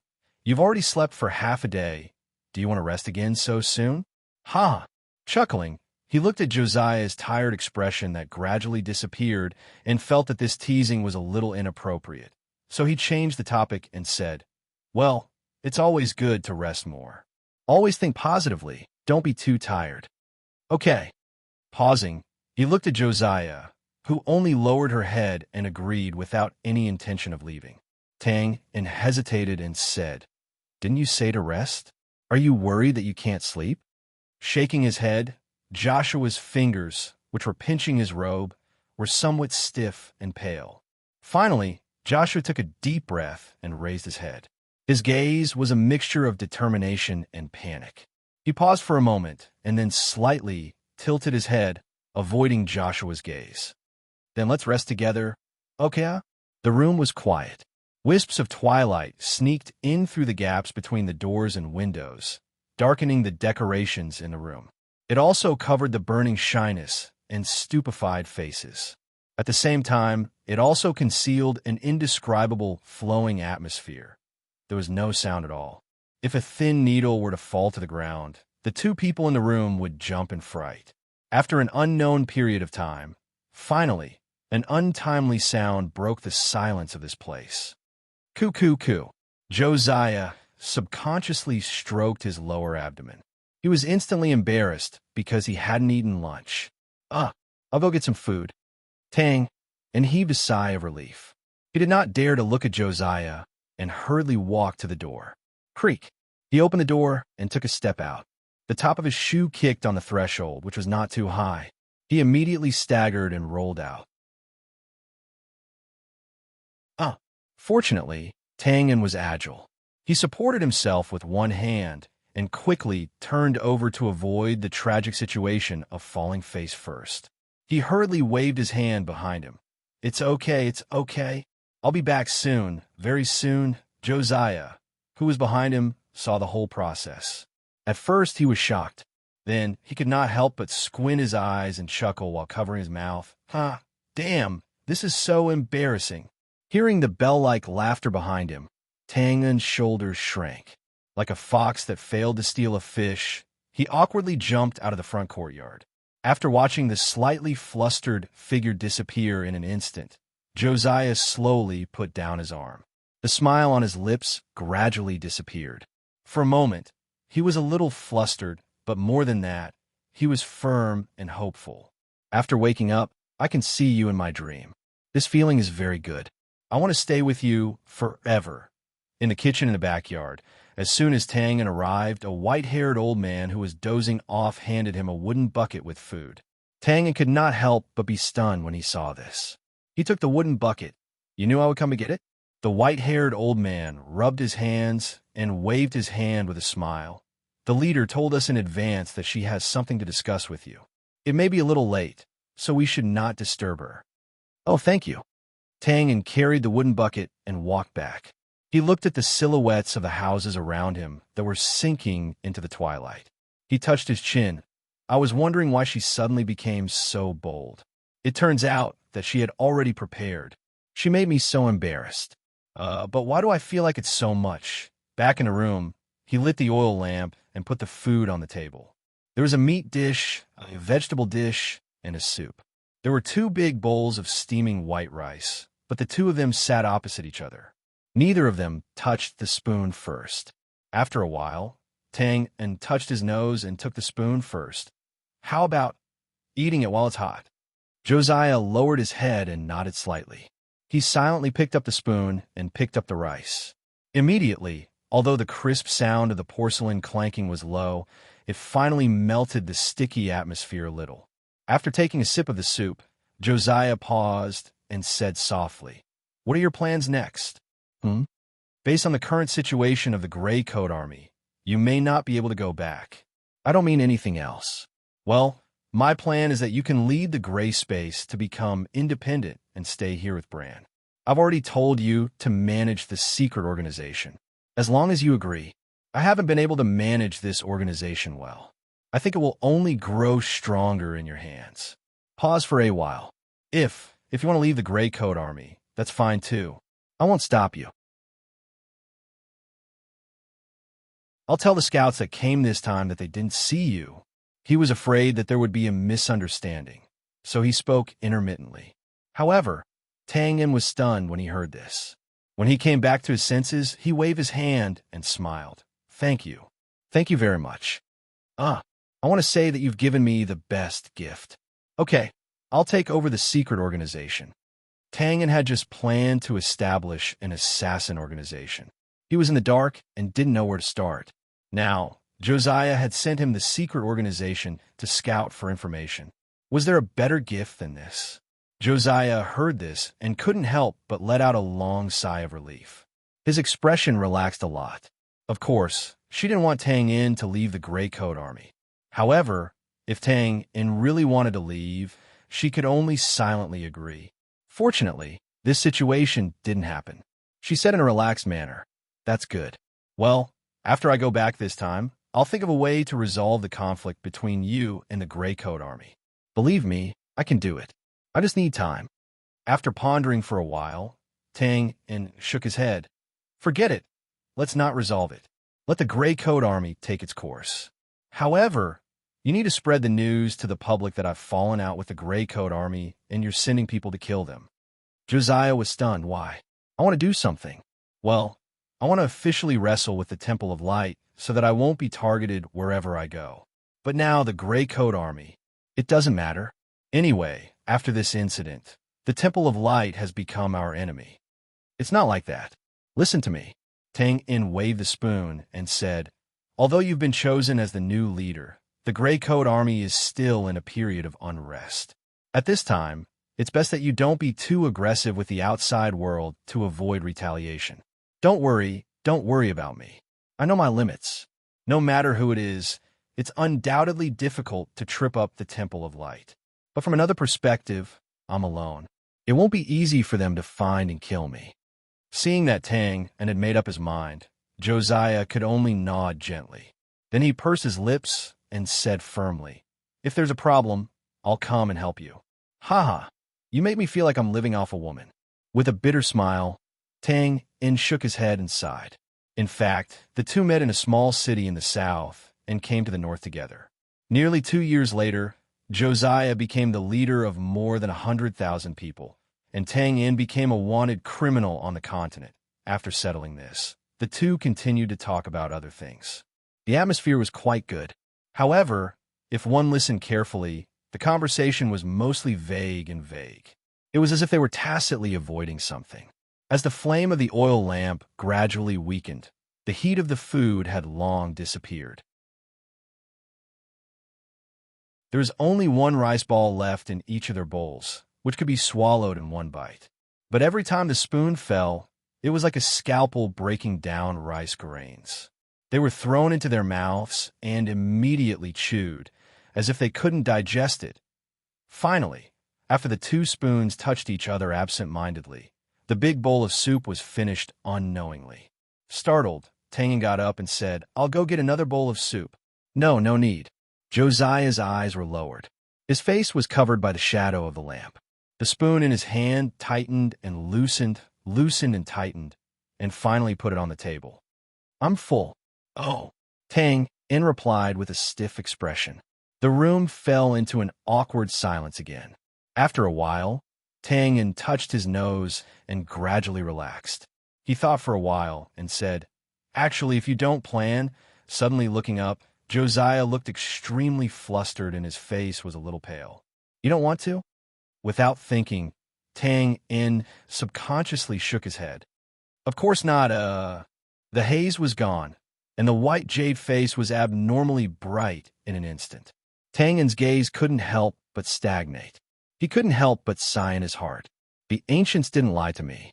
Indeed, looking at a beauty under the lamp, the more you look, the more beautiful you are. Twisting his fingers, Josiah slowly got up, bit his lip, and whispered, Then let's rest. After saying that, he hurriedly turned around and walked with extremely stiff steps to the bed on the inner side. At an angle that Tang In couldn't see, Josiah only felt like his calf was cramping. He raised it up and down, and his expression was extremely nervous.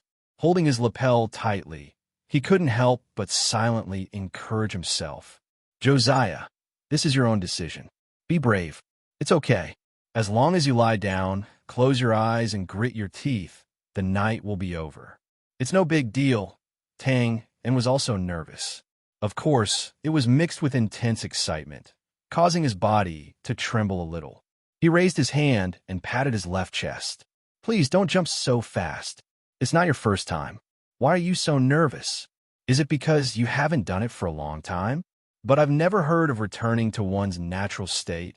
After thinking about it for a while, Tang In's nervousness dissipated quite a bit. After calming himself down, Tang In followed him at a relatively normal pace.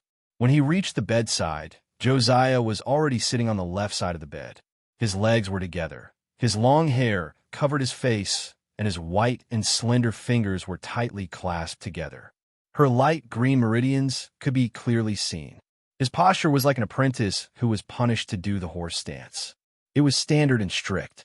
After looking for a while, Tang In slowly reached out his right hand, pushed aside his golden brown hair, and gently touched the face that was as red as blood and as hot as water. But with this simple touch, Josiah seemed to have been struck by lightning. Her delicate body suddenly shook violently, as if she was about to jump up. Tang In was also shocked when he saw this. He subconsciously withdrew his hand, and then couldn't help but laugh bitterly. This reaction, there was still a long way to go. After thinking about it, he simply sat beside Josiah and said softly, Maybe this question is a little difficult. In, I still want to know why you suddenly thought of this decision. Hearing Tang In's casual tone, Josiah relaxed a lot. She paused and said softly, It wasn't a sudden decision. When you disappeared, I thought about it a lot. When the city of Dawn was attacked, I thought that if you were around, it wouldn't be like this. When we escaped into the depths of the 100,000 mountains, I thought that if you were around, we would be better off. When we encountered many difficulties, I thought about how we would solve them if you were around. You seem to know everything. You can easily solve any problem in your hands. I don't want to rely on you, but I really need you. After pausing for a while, she suddenly realized something. She hurriedly turned her head and said anxiously, I'm not saying this to make use of you. I'm not doing this today to bind you. She wanted to explain, but she couldn't say anything. She was so anxious that she was about to cry. The more one cared, the more one was afraid of misunderstandings. They were afraid that something that was originally pure would be mixed with some misunderstandings. They were afraid that these misunderstandings would eventually crack. And the more one thought about it, the more one would be afraid. Josiah was undoubtedly like this now. Shoo! Tang In pressed his finger against his lips. He held his forehead and said helplessly, I originally wanted to dispel your nervousness, but I didn't expect to make you even more nervous. Well, leave the rest to me. As they spoke, the two of them were very close. Tang In kissed her forehead that was as smooth as a mirror. Then, he moved down and kissed between her eyebrows. Josiah subconsciously closed her eyes and raised her head slightly. She felt the bridge of her nose being kissed. Their breaths mingled, and the panic in her heart instantly calmed down. Suddenly, she opened her eyes again. She pushed Tang Yin's chest with both hands and muttered softly, the door isn't closed." Tang Yin's throat moved slightly. He resisted the urge to bite the soft cherry lips that were so close to him. He turned his head to look. Just now, when he brought in the food, he didn't close the door. The oil lamp on the table was still lit. He flipped his right hand and swung it. Whoosh! The blade flashed, and the room instantly darkened. The wick of the oil lamp was extinguished. Thud! The half-closed wooden door was also nailed by the dagger and closed by itself. Ever since he got this pitted dagger, Tang Yin had never taken the initiative to abandon it. However, at this critical moment, he could only wrong it. Josiah couldn't help but be stunned when he saw this. Only then did he realize how anxious Tang Yin was. He couldn't help but chuckle. His nervousness dissipated in an instant. Not sure if it was because the lamp was extinguished or for some other reason. Tang Yin's face suddenly darkened when he heard this laughter. He grinned and angrily pressed Josiah under his body. "What are you laughing at?" Hearing this, Josiah couldn't help but laugh. Someone gritted his teeth and snorted softly. "Humph, I'll let you laugh first. You'll cry later." With the camouflage of the night, Josiah suddenly became bolder. He raised his head slightly. "Don't bully me because I don't know anything. I have experience." "Huh?" Tang Yin's expression changed instantly. "Wow, what are you thinking? Do you still remember the first time we met? In the library, you wanted to find a forbidden book about the free farming model." He nodded hesitantly. "I think there was such a thing. It's been so long. You still remember?" "Of course I remember. I remember everything about you. There were many forbidden books in my room. I collected them secretly. No one knew. At first, it was because I was curious. Later, I found that some of the things in the forbidden books were quite reasonable, so I became more interested. It's just that I didn't know that forbidden books had another meaning at that time." When Tang Yin heard this, it suddenly dawned on him. The so-called banned books actually covered a wide range of meanings.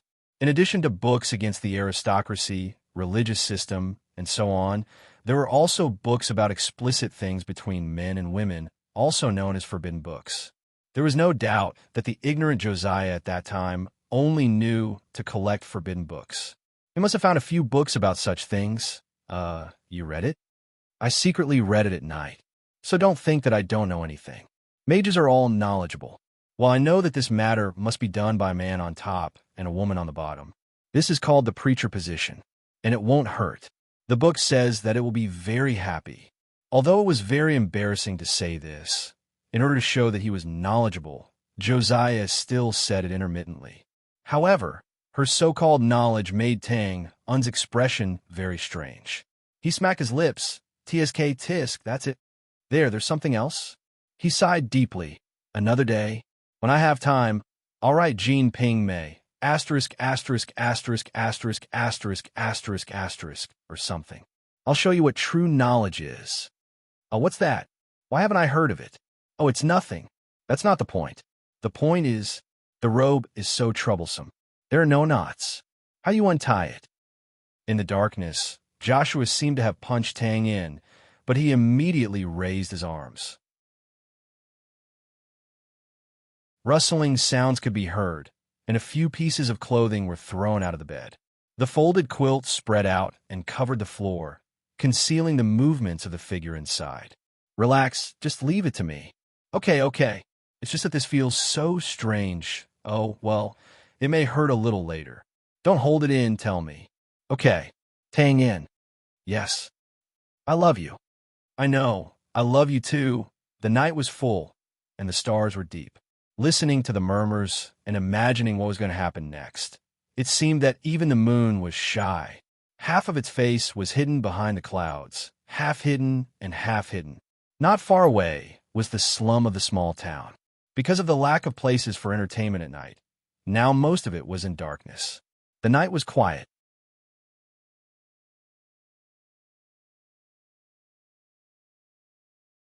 Chapter 719. For the next 2 days, neither Tangen's gray space nor Josiah's scouts left. They just stayed quietly in the slums. The town was close to the river. This location was certainly a more dangerous place for Tangen, because whether it was the Brand Kingdom's soldiers or the Temple of Light's forces, they could track them down. Under such circumstances, there was naturally a reason why they were still here. It was not because someone was indulging in sex. The reason was the opposite. Josiah's first experience was not as happy as described in the Forbidden Book. It was so painful that he could not get out of bed the next day, of course. He could still leave if he endured it. However, Tangen firmly refused. It was not until the morning of the third day, when Josiah fully recovered, that they hired a carriage and left quietly. This is the list of the people in charge of the secret organization and the details of the hiding place. I have passed down the order. No one will object. The secret organization will be handed over to you in the future. Well, husband, do your best. Hee.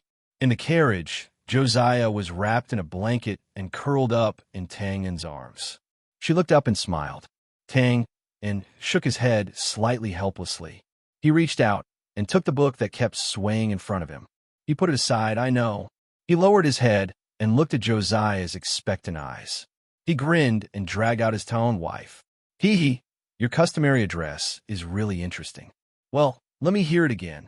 Don't tickle me. I'm ticklish, huh? Do you still dare to do it? No, I don't dare, huh? It was like crying and laughing at the same time. The blanket was lifted. It took a lot of effort for Josiah to press down the mischievous big hand. Her face was red, and she could not help but pant slightly. She pretended to be angry and glared at him. Hubby, you're a pervert. You won't let me go until I say that I don't dare. Men's vanity. She paused and saw Tangen raise his other hand with a dark expression.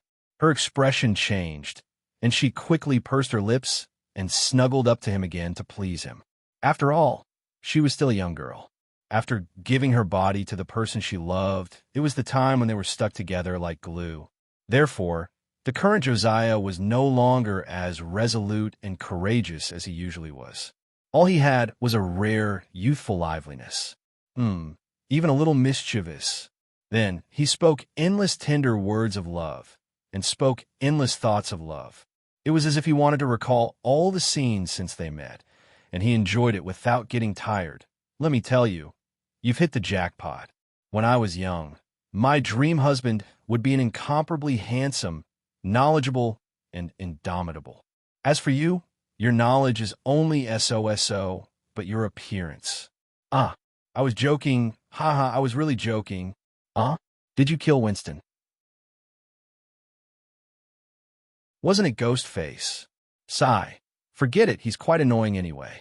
If he's killed, then so be it. You peeked at me bathing. Was it because you hid something under your skirt? So you were really lifting my skirt at that time. You're really a pervert.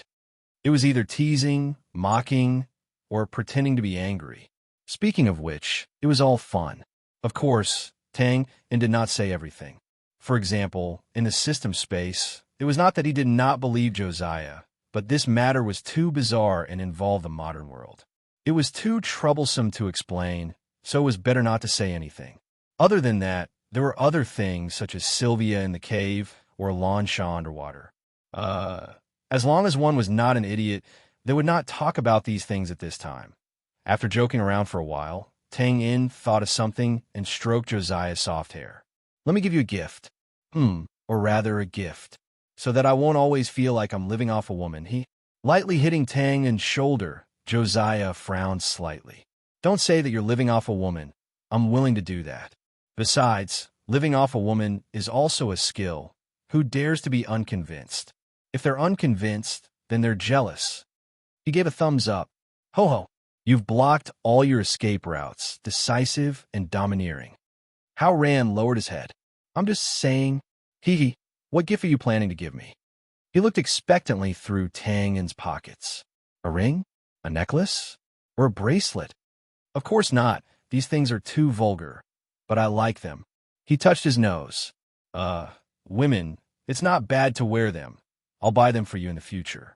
I'm kidding. If I like these, there's a huge pile in the camp warehouse. There's nothing. After rummaging through all the pockets, Josiah looked up curiously. Stop hiding, what is it? Tang and shrugged. I didn't hide it on purpose. In my mind, it's a blueprint for a weapon. Blueprint for a weapon? Josiah raised his thin eyebrows and thought for a while. He said helplessly, but we don't have the City of Dawn now. Even if we get Mjolnir, we won't be able to use it for a while. Have some confidence. Don't underestimate this weapon. The corner of Tang Un's mouth rose, revealing a rather mysterious smile. Do you know why I said it was a gift? Because this weapon was personally designed by Z. Josiah was stunned when he heard this. He instinctively said, Z, which Z? Are there many people with the name Z? Of course. It's the former marshal of the Zechen Legion, Z. Is it really Z, the god of war? Josiah was excited when he heard this. A few months ago, the news of Z leading the army to destroy the northern wilderness royal city was still spreading like wildfire in Bran. Just the name alone was enough to make her look forward to this weapon. Tang and did not keep her in suspense. He said directly, this weapon is called, Z hasn't named it yet. However, it's very useful on a battlefield. Not only is it light and mobile, but its attack range. As he gestured, Tang In briefly introduced the weapon that Z had personally designed. Although Josiah had not seen the real thing, her eyes lit up when she heard the various advantages and great power of this weapon. She could not help but look forward to it. I've been to the royal city of the northern wilderness. The gates of the royal city were destroyed by this weapon. TSK, and this weapon has room for improvement. If the explosive crystal can be thrown in from above, its firing time will be greatly reduced, and its power will be greater. CIA say, Oh, Josiah, who just came back to her senses, looked up blankly. What's wrong? Is there a professional alchemist in the camp? I can provide ideas as long as they can solve some technical problems. Oh, right. I also have the blueprint for a telescope. It can see the situation in the distance. This is very useful on a battlefield. I can give it to them to make together. Also, Josiah opened her mouth and was a little speechless. She then shook her head in frustration. No, there are only blacksmiths in the camp. Alchemists have a high status. They won't come to the Gray Coat Army. Oh, it's okay. This is not a big problem. Tang and touched his chin and squinted. We can kidnap them. As long as we bring them into the camp, we don't have to be afraid that they won't cooperate. Josiah was startled when she heard this. She then lowered her eyes slightly and silently agreed with this idea. The principles of the Gray Coat Army certainly did not allow this. However, principles were dead and people were alive. As a superior, the most important thing was to weigh the pros and cons. Now, the prospects that Tang In described were too tempting. The benefits that this would bring to the Gray Coat Army were self-evident. Josiah could not refuse it all. After finalizing this, Tang In's gaze could not help but be filled with longing. It was as if large groups of Gray Coat Army soldiers appeared in front of his eyes. They carried something similar to mortars and walked out from the depths of the 100,000 mountains. Whether it was the Bran regular soldiers in armor or the sturdy and majestic Bran city in front of them, they were all destroyed and turned into dust amidst the continuous sound of the cannons. Just you wait, Bran. Just you wait for the new Gray Coat Army to officially step onto the great stage of history with a power that could shake the entire continent. The wheels rolled and kept moving in the direction of the 100,000 mountains. At this time, Tang In, who was still looking forward to it, did not expect that the professional alchemist he needed would not actually need to be kidnapped. Instead, she would appear directly in front of him.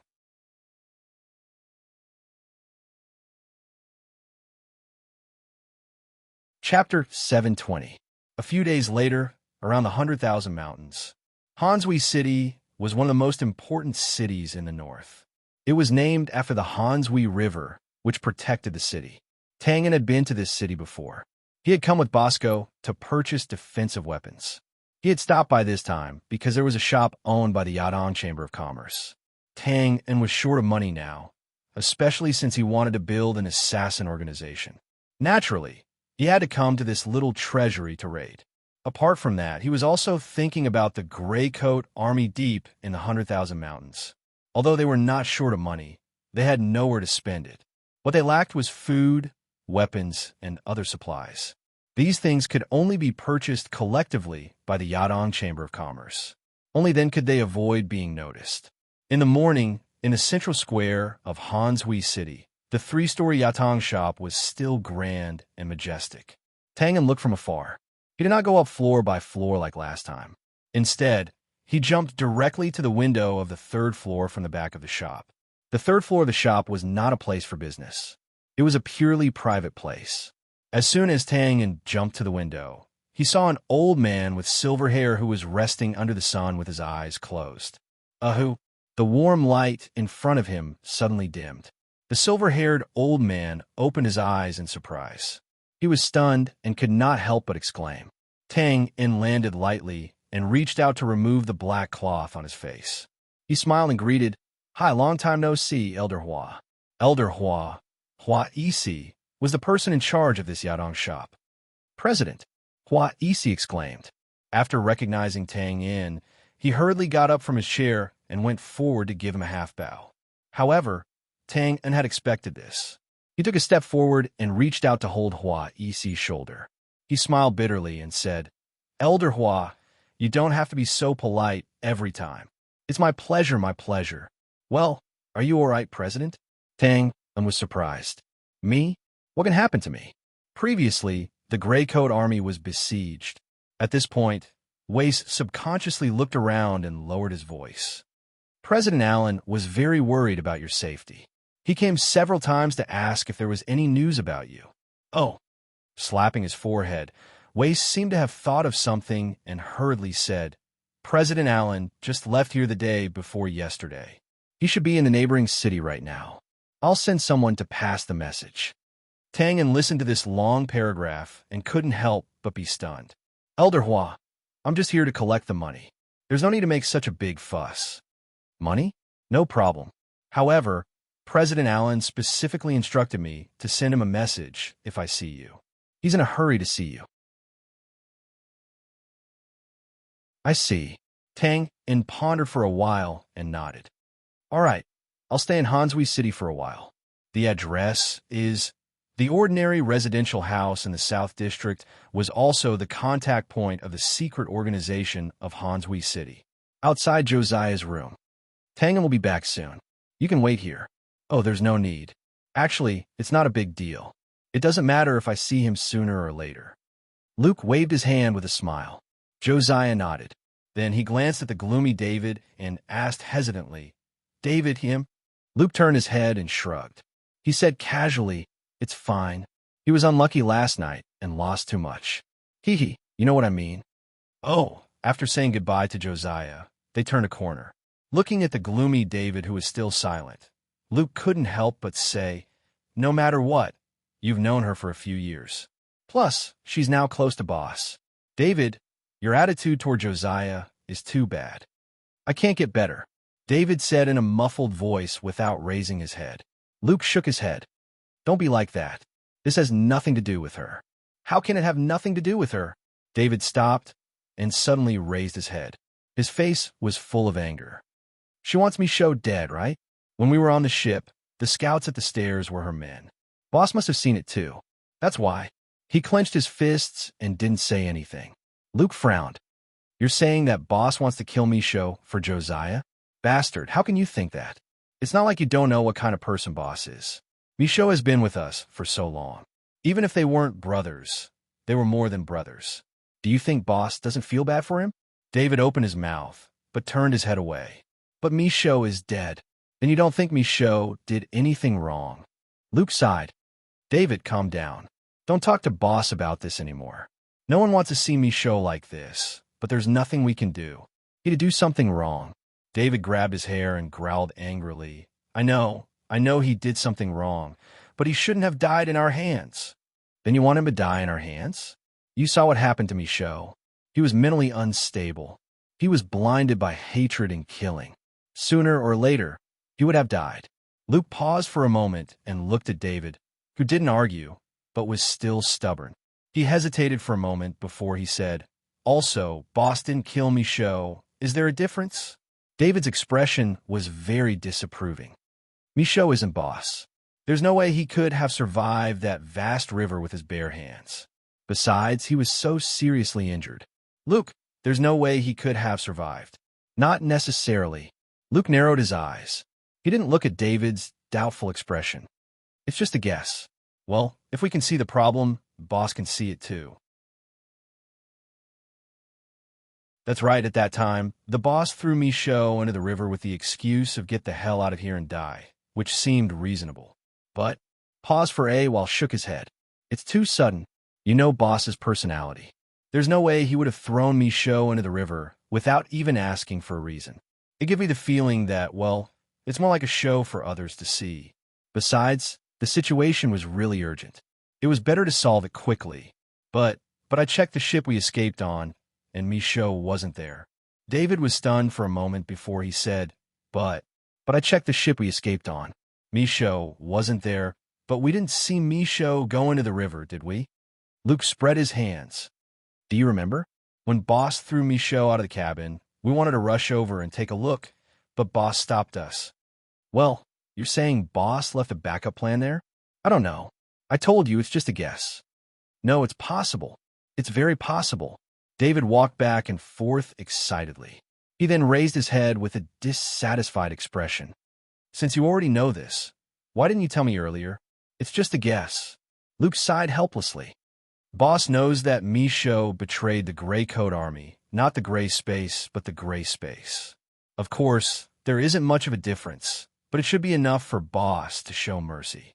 Just like how we feel, we can't bear to do it. But boss has such a relationship with Joshua. Sigh, this is a risk. Boss should be very conflicted. He looked at David, who was still in a daze. It's enough for you to know this. We'll see how it goes in the future. But if it's really as I guess, David, don't show any flaws in front of Josiah. As boss said, from this moment on, Michaud is no longer in the gray space. Otherwise, boss will be in a difficult position. David scratched his head and murmured with a frown. If that's the case, you might as well not tell me. Josiah is so smart. How am I supposed to act? Not tell you?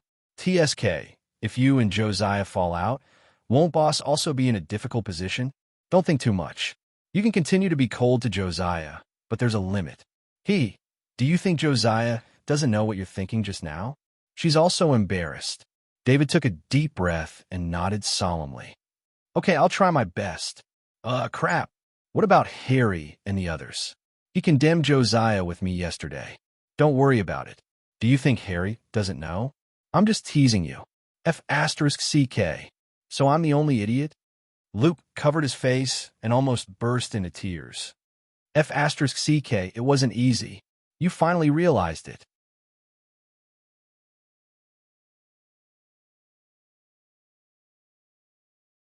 Chapter 721.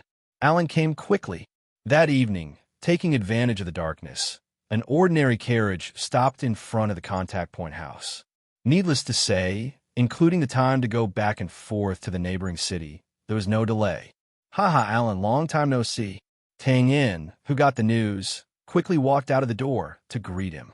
Looking at the young man with a short black beard in front of the carriage, who looked unusually calm, he couldn't help but feel a little excited. Tang Yin really didn't have many friends in this different world, but this clever young man, who came step by step from the slums of a small southern city, was undoubtedly one of them. Big Brother Twain. Alan was even more excited, and his face was filled with wild joy as he hurriedly stepped forward to bow. But before he could bow, Twain had already taken a step forward and hugged him, patting him on the back as he said with a happy smile, "Ha! I didn't expect that it would be such a coincidence to meet here." It's not a coincidence." After separating, Alan scratched his head and said, "A few months ago, we heard that something happened, so we rushed over, but we haven't heard any news for Brother Tang Yin, so we were very worried. But I believe that Brother Tang and will be fine." Sure enough, somewhat moved, Tang and nodded solemnly. Thank you, Alan." "Brother, don't thank me." Alan quickly waved his hand and smiled mysteriously. "In fact, I'm just the coachman this time. The key is that another person is very worried about you. brother and has been waiting here for a long time. Tang Yin couldn't help but be surprised. In? Who? Just when he was puzzled, a pleasant voice that trembled slightly due to excitement came. Arthur, Mr. Tang Yin, long time no see. Tang Yin turned his head in surprise and saw a young woman in a long black dress with a lapel down walk out of the carriage. She was tall and slender, with a sweet face without any makeup, but there was a different kind of charm amidst her elegance. As soon as she got out of the car, she fixed her eyes on Tang Yin. Her eyes trembled slightly, and then she bowed gracefully like a lady. Lena. After regaining his senses, Tang Yin was overjoyed. Another familiar friend. What day is it today? Obviously, Tang Yin wasn't the only one who felt this way. Alan and Lena felt the same way too. You are, Lena? Josiah was one step behind Tang Yin. When he came out of the door and saw Lena, he couldn't help but stop and call out in surprise. Lena turned her head and was also startled. She said hesitantly, Miss Josiah? Of course, Josiah and Lena knew each other. Back then, when Lion City forcefully demolished the slums along the coast to build a pier, it was Josiah who led Lena and the others to launch a vigorous Operation Shout. This way, they didn't have to introduce themselves to each other. After entering the inner room, Josiah accompanied Lena while Tang Yin and Alan set up some drinks and chatted as they drank. Although they hadn't seen each other for a long time, there was no barrier between them. Tang Yin found out from Alan that the Yadong Chamber of Commerce was on the right track. Because of the designs of modern items that Tang Yin had given Alan the last time they met, the Yadong Chamber of Commerce's business was flourishing. They were no longer focusing on washing machines alone. Instead, they were advancing side by side and had vaguely become the trendsetter among the many chambers of commerce in the brand. Tang Yin was naturally very happy to hear this. After all, he had 40% of the shares in the contract of the Chamber of Commerce. This represented a shocking amount of wealth. However, who would have thought that the contract that was casually signed back then would become such a gold mine? What surprised Tang Yin even more was not this, but Lena's achievements during their conversation. Tang Yin had an idea and asked Alan if he could find some professional alchemists. Alan was startled when he heard this. He then laughed and pointed at Lena, saying that the professional alchemists were right here. It was also at this time that Tang Yin realized how terrifyingly talented Lena, who was only slightly interested in alchemy before, was. Take the blueprints of modern items as an example. Tang Yin could only draw them roughly. He could tell what the item was used for, or roughly what it should look like, but he didn't understand the structure of the item at all. It was this vague design blueprint that Lena used various creative grafting methods to replace the alchemy materials that existed in the other world.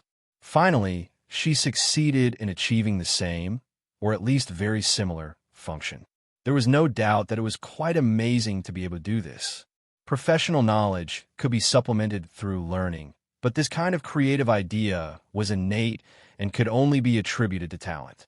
According to Alan, Lena was now a level 5 master alchemist who had been certified by the Chamber of Commerce. Moreover, according to Lena's contribution to the Yadong Chamber of Commerce, this level could actually be a little higher. However, to go higher, one would need to be older and more experienced, so she hadn't applied for the certification yet.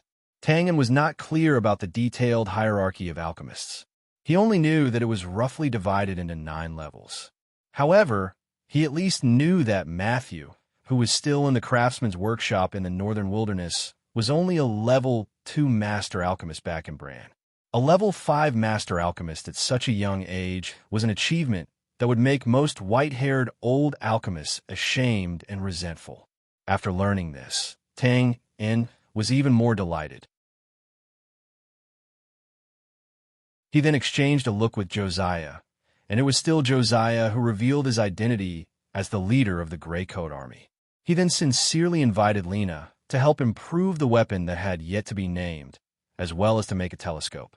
Lena did not hesitate when she heard this. She looked at Tang Yin and nodded happily. This was undoubtedly a happy ending. Tang Yin did not expect that just coming here to withdraw the money would solve so many problems at once. At this time, It was already late at night, and the content of the conversation became more and more casual. Alan seemed to want to say something, but he was always diverted by Lena. Although Tang In was aware of it, he did not care. In the end, under Lena's suggestion, the few of them dispersed. During this time, the contact point had already cleared out an empty room. Alan and Selena would stay here for the night. After sending Alan and Lena out of the door, Tang In could not help but laugh a few times. He then turned to Josiah and smiled. It seems that the God of Light also has a time when he takes a nap. He actually sent such a big gift over, Josiah also nodded excitedly and smiled playfully. Maybe the God of Light also can't stand these people acting so recklessly, so he wants to borrow our hands to teach them a lesson? I hope so. If that's the case, I can guarantee that this lesson will be remembered for the rest of their lives.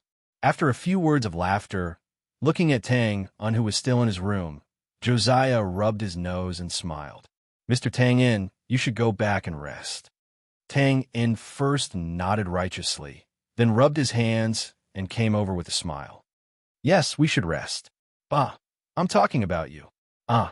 With a cry of surprise, Josiah was carried up by Tang In. He kicked the door and strode to the bed in the inner room. Josiah was still struggling and said angrily, "Don't. You'll hear." Tang In looked indifferent. "Don't worry. I'm a person who plans before acting." "Well, aren't you a magician? Can't you just cast a mute spell?" "No, I don't have any benefits. It hurts, and I have to go back to the Serene Mountains tomorrow. It shouldn't hurt this time. Trust me. Your husband could be a knowledgeable person."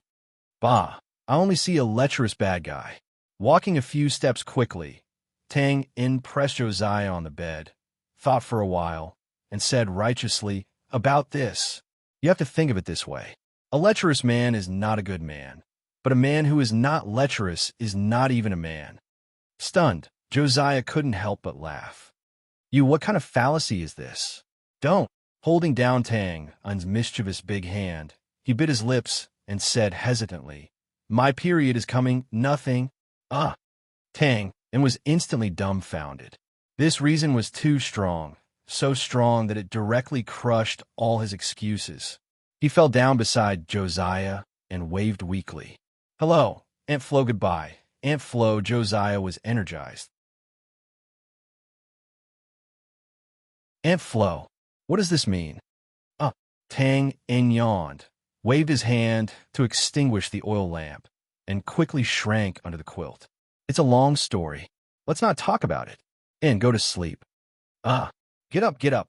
"Sister, aren't you going to Serene Mountains tomorrow?" "That's true." After a period of silence, Josiah spoke again in the darkness. Tang In, and I think Lena seems to like you." "And what?"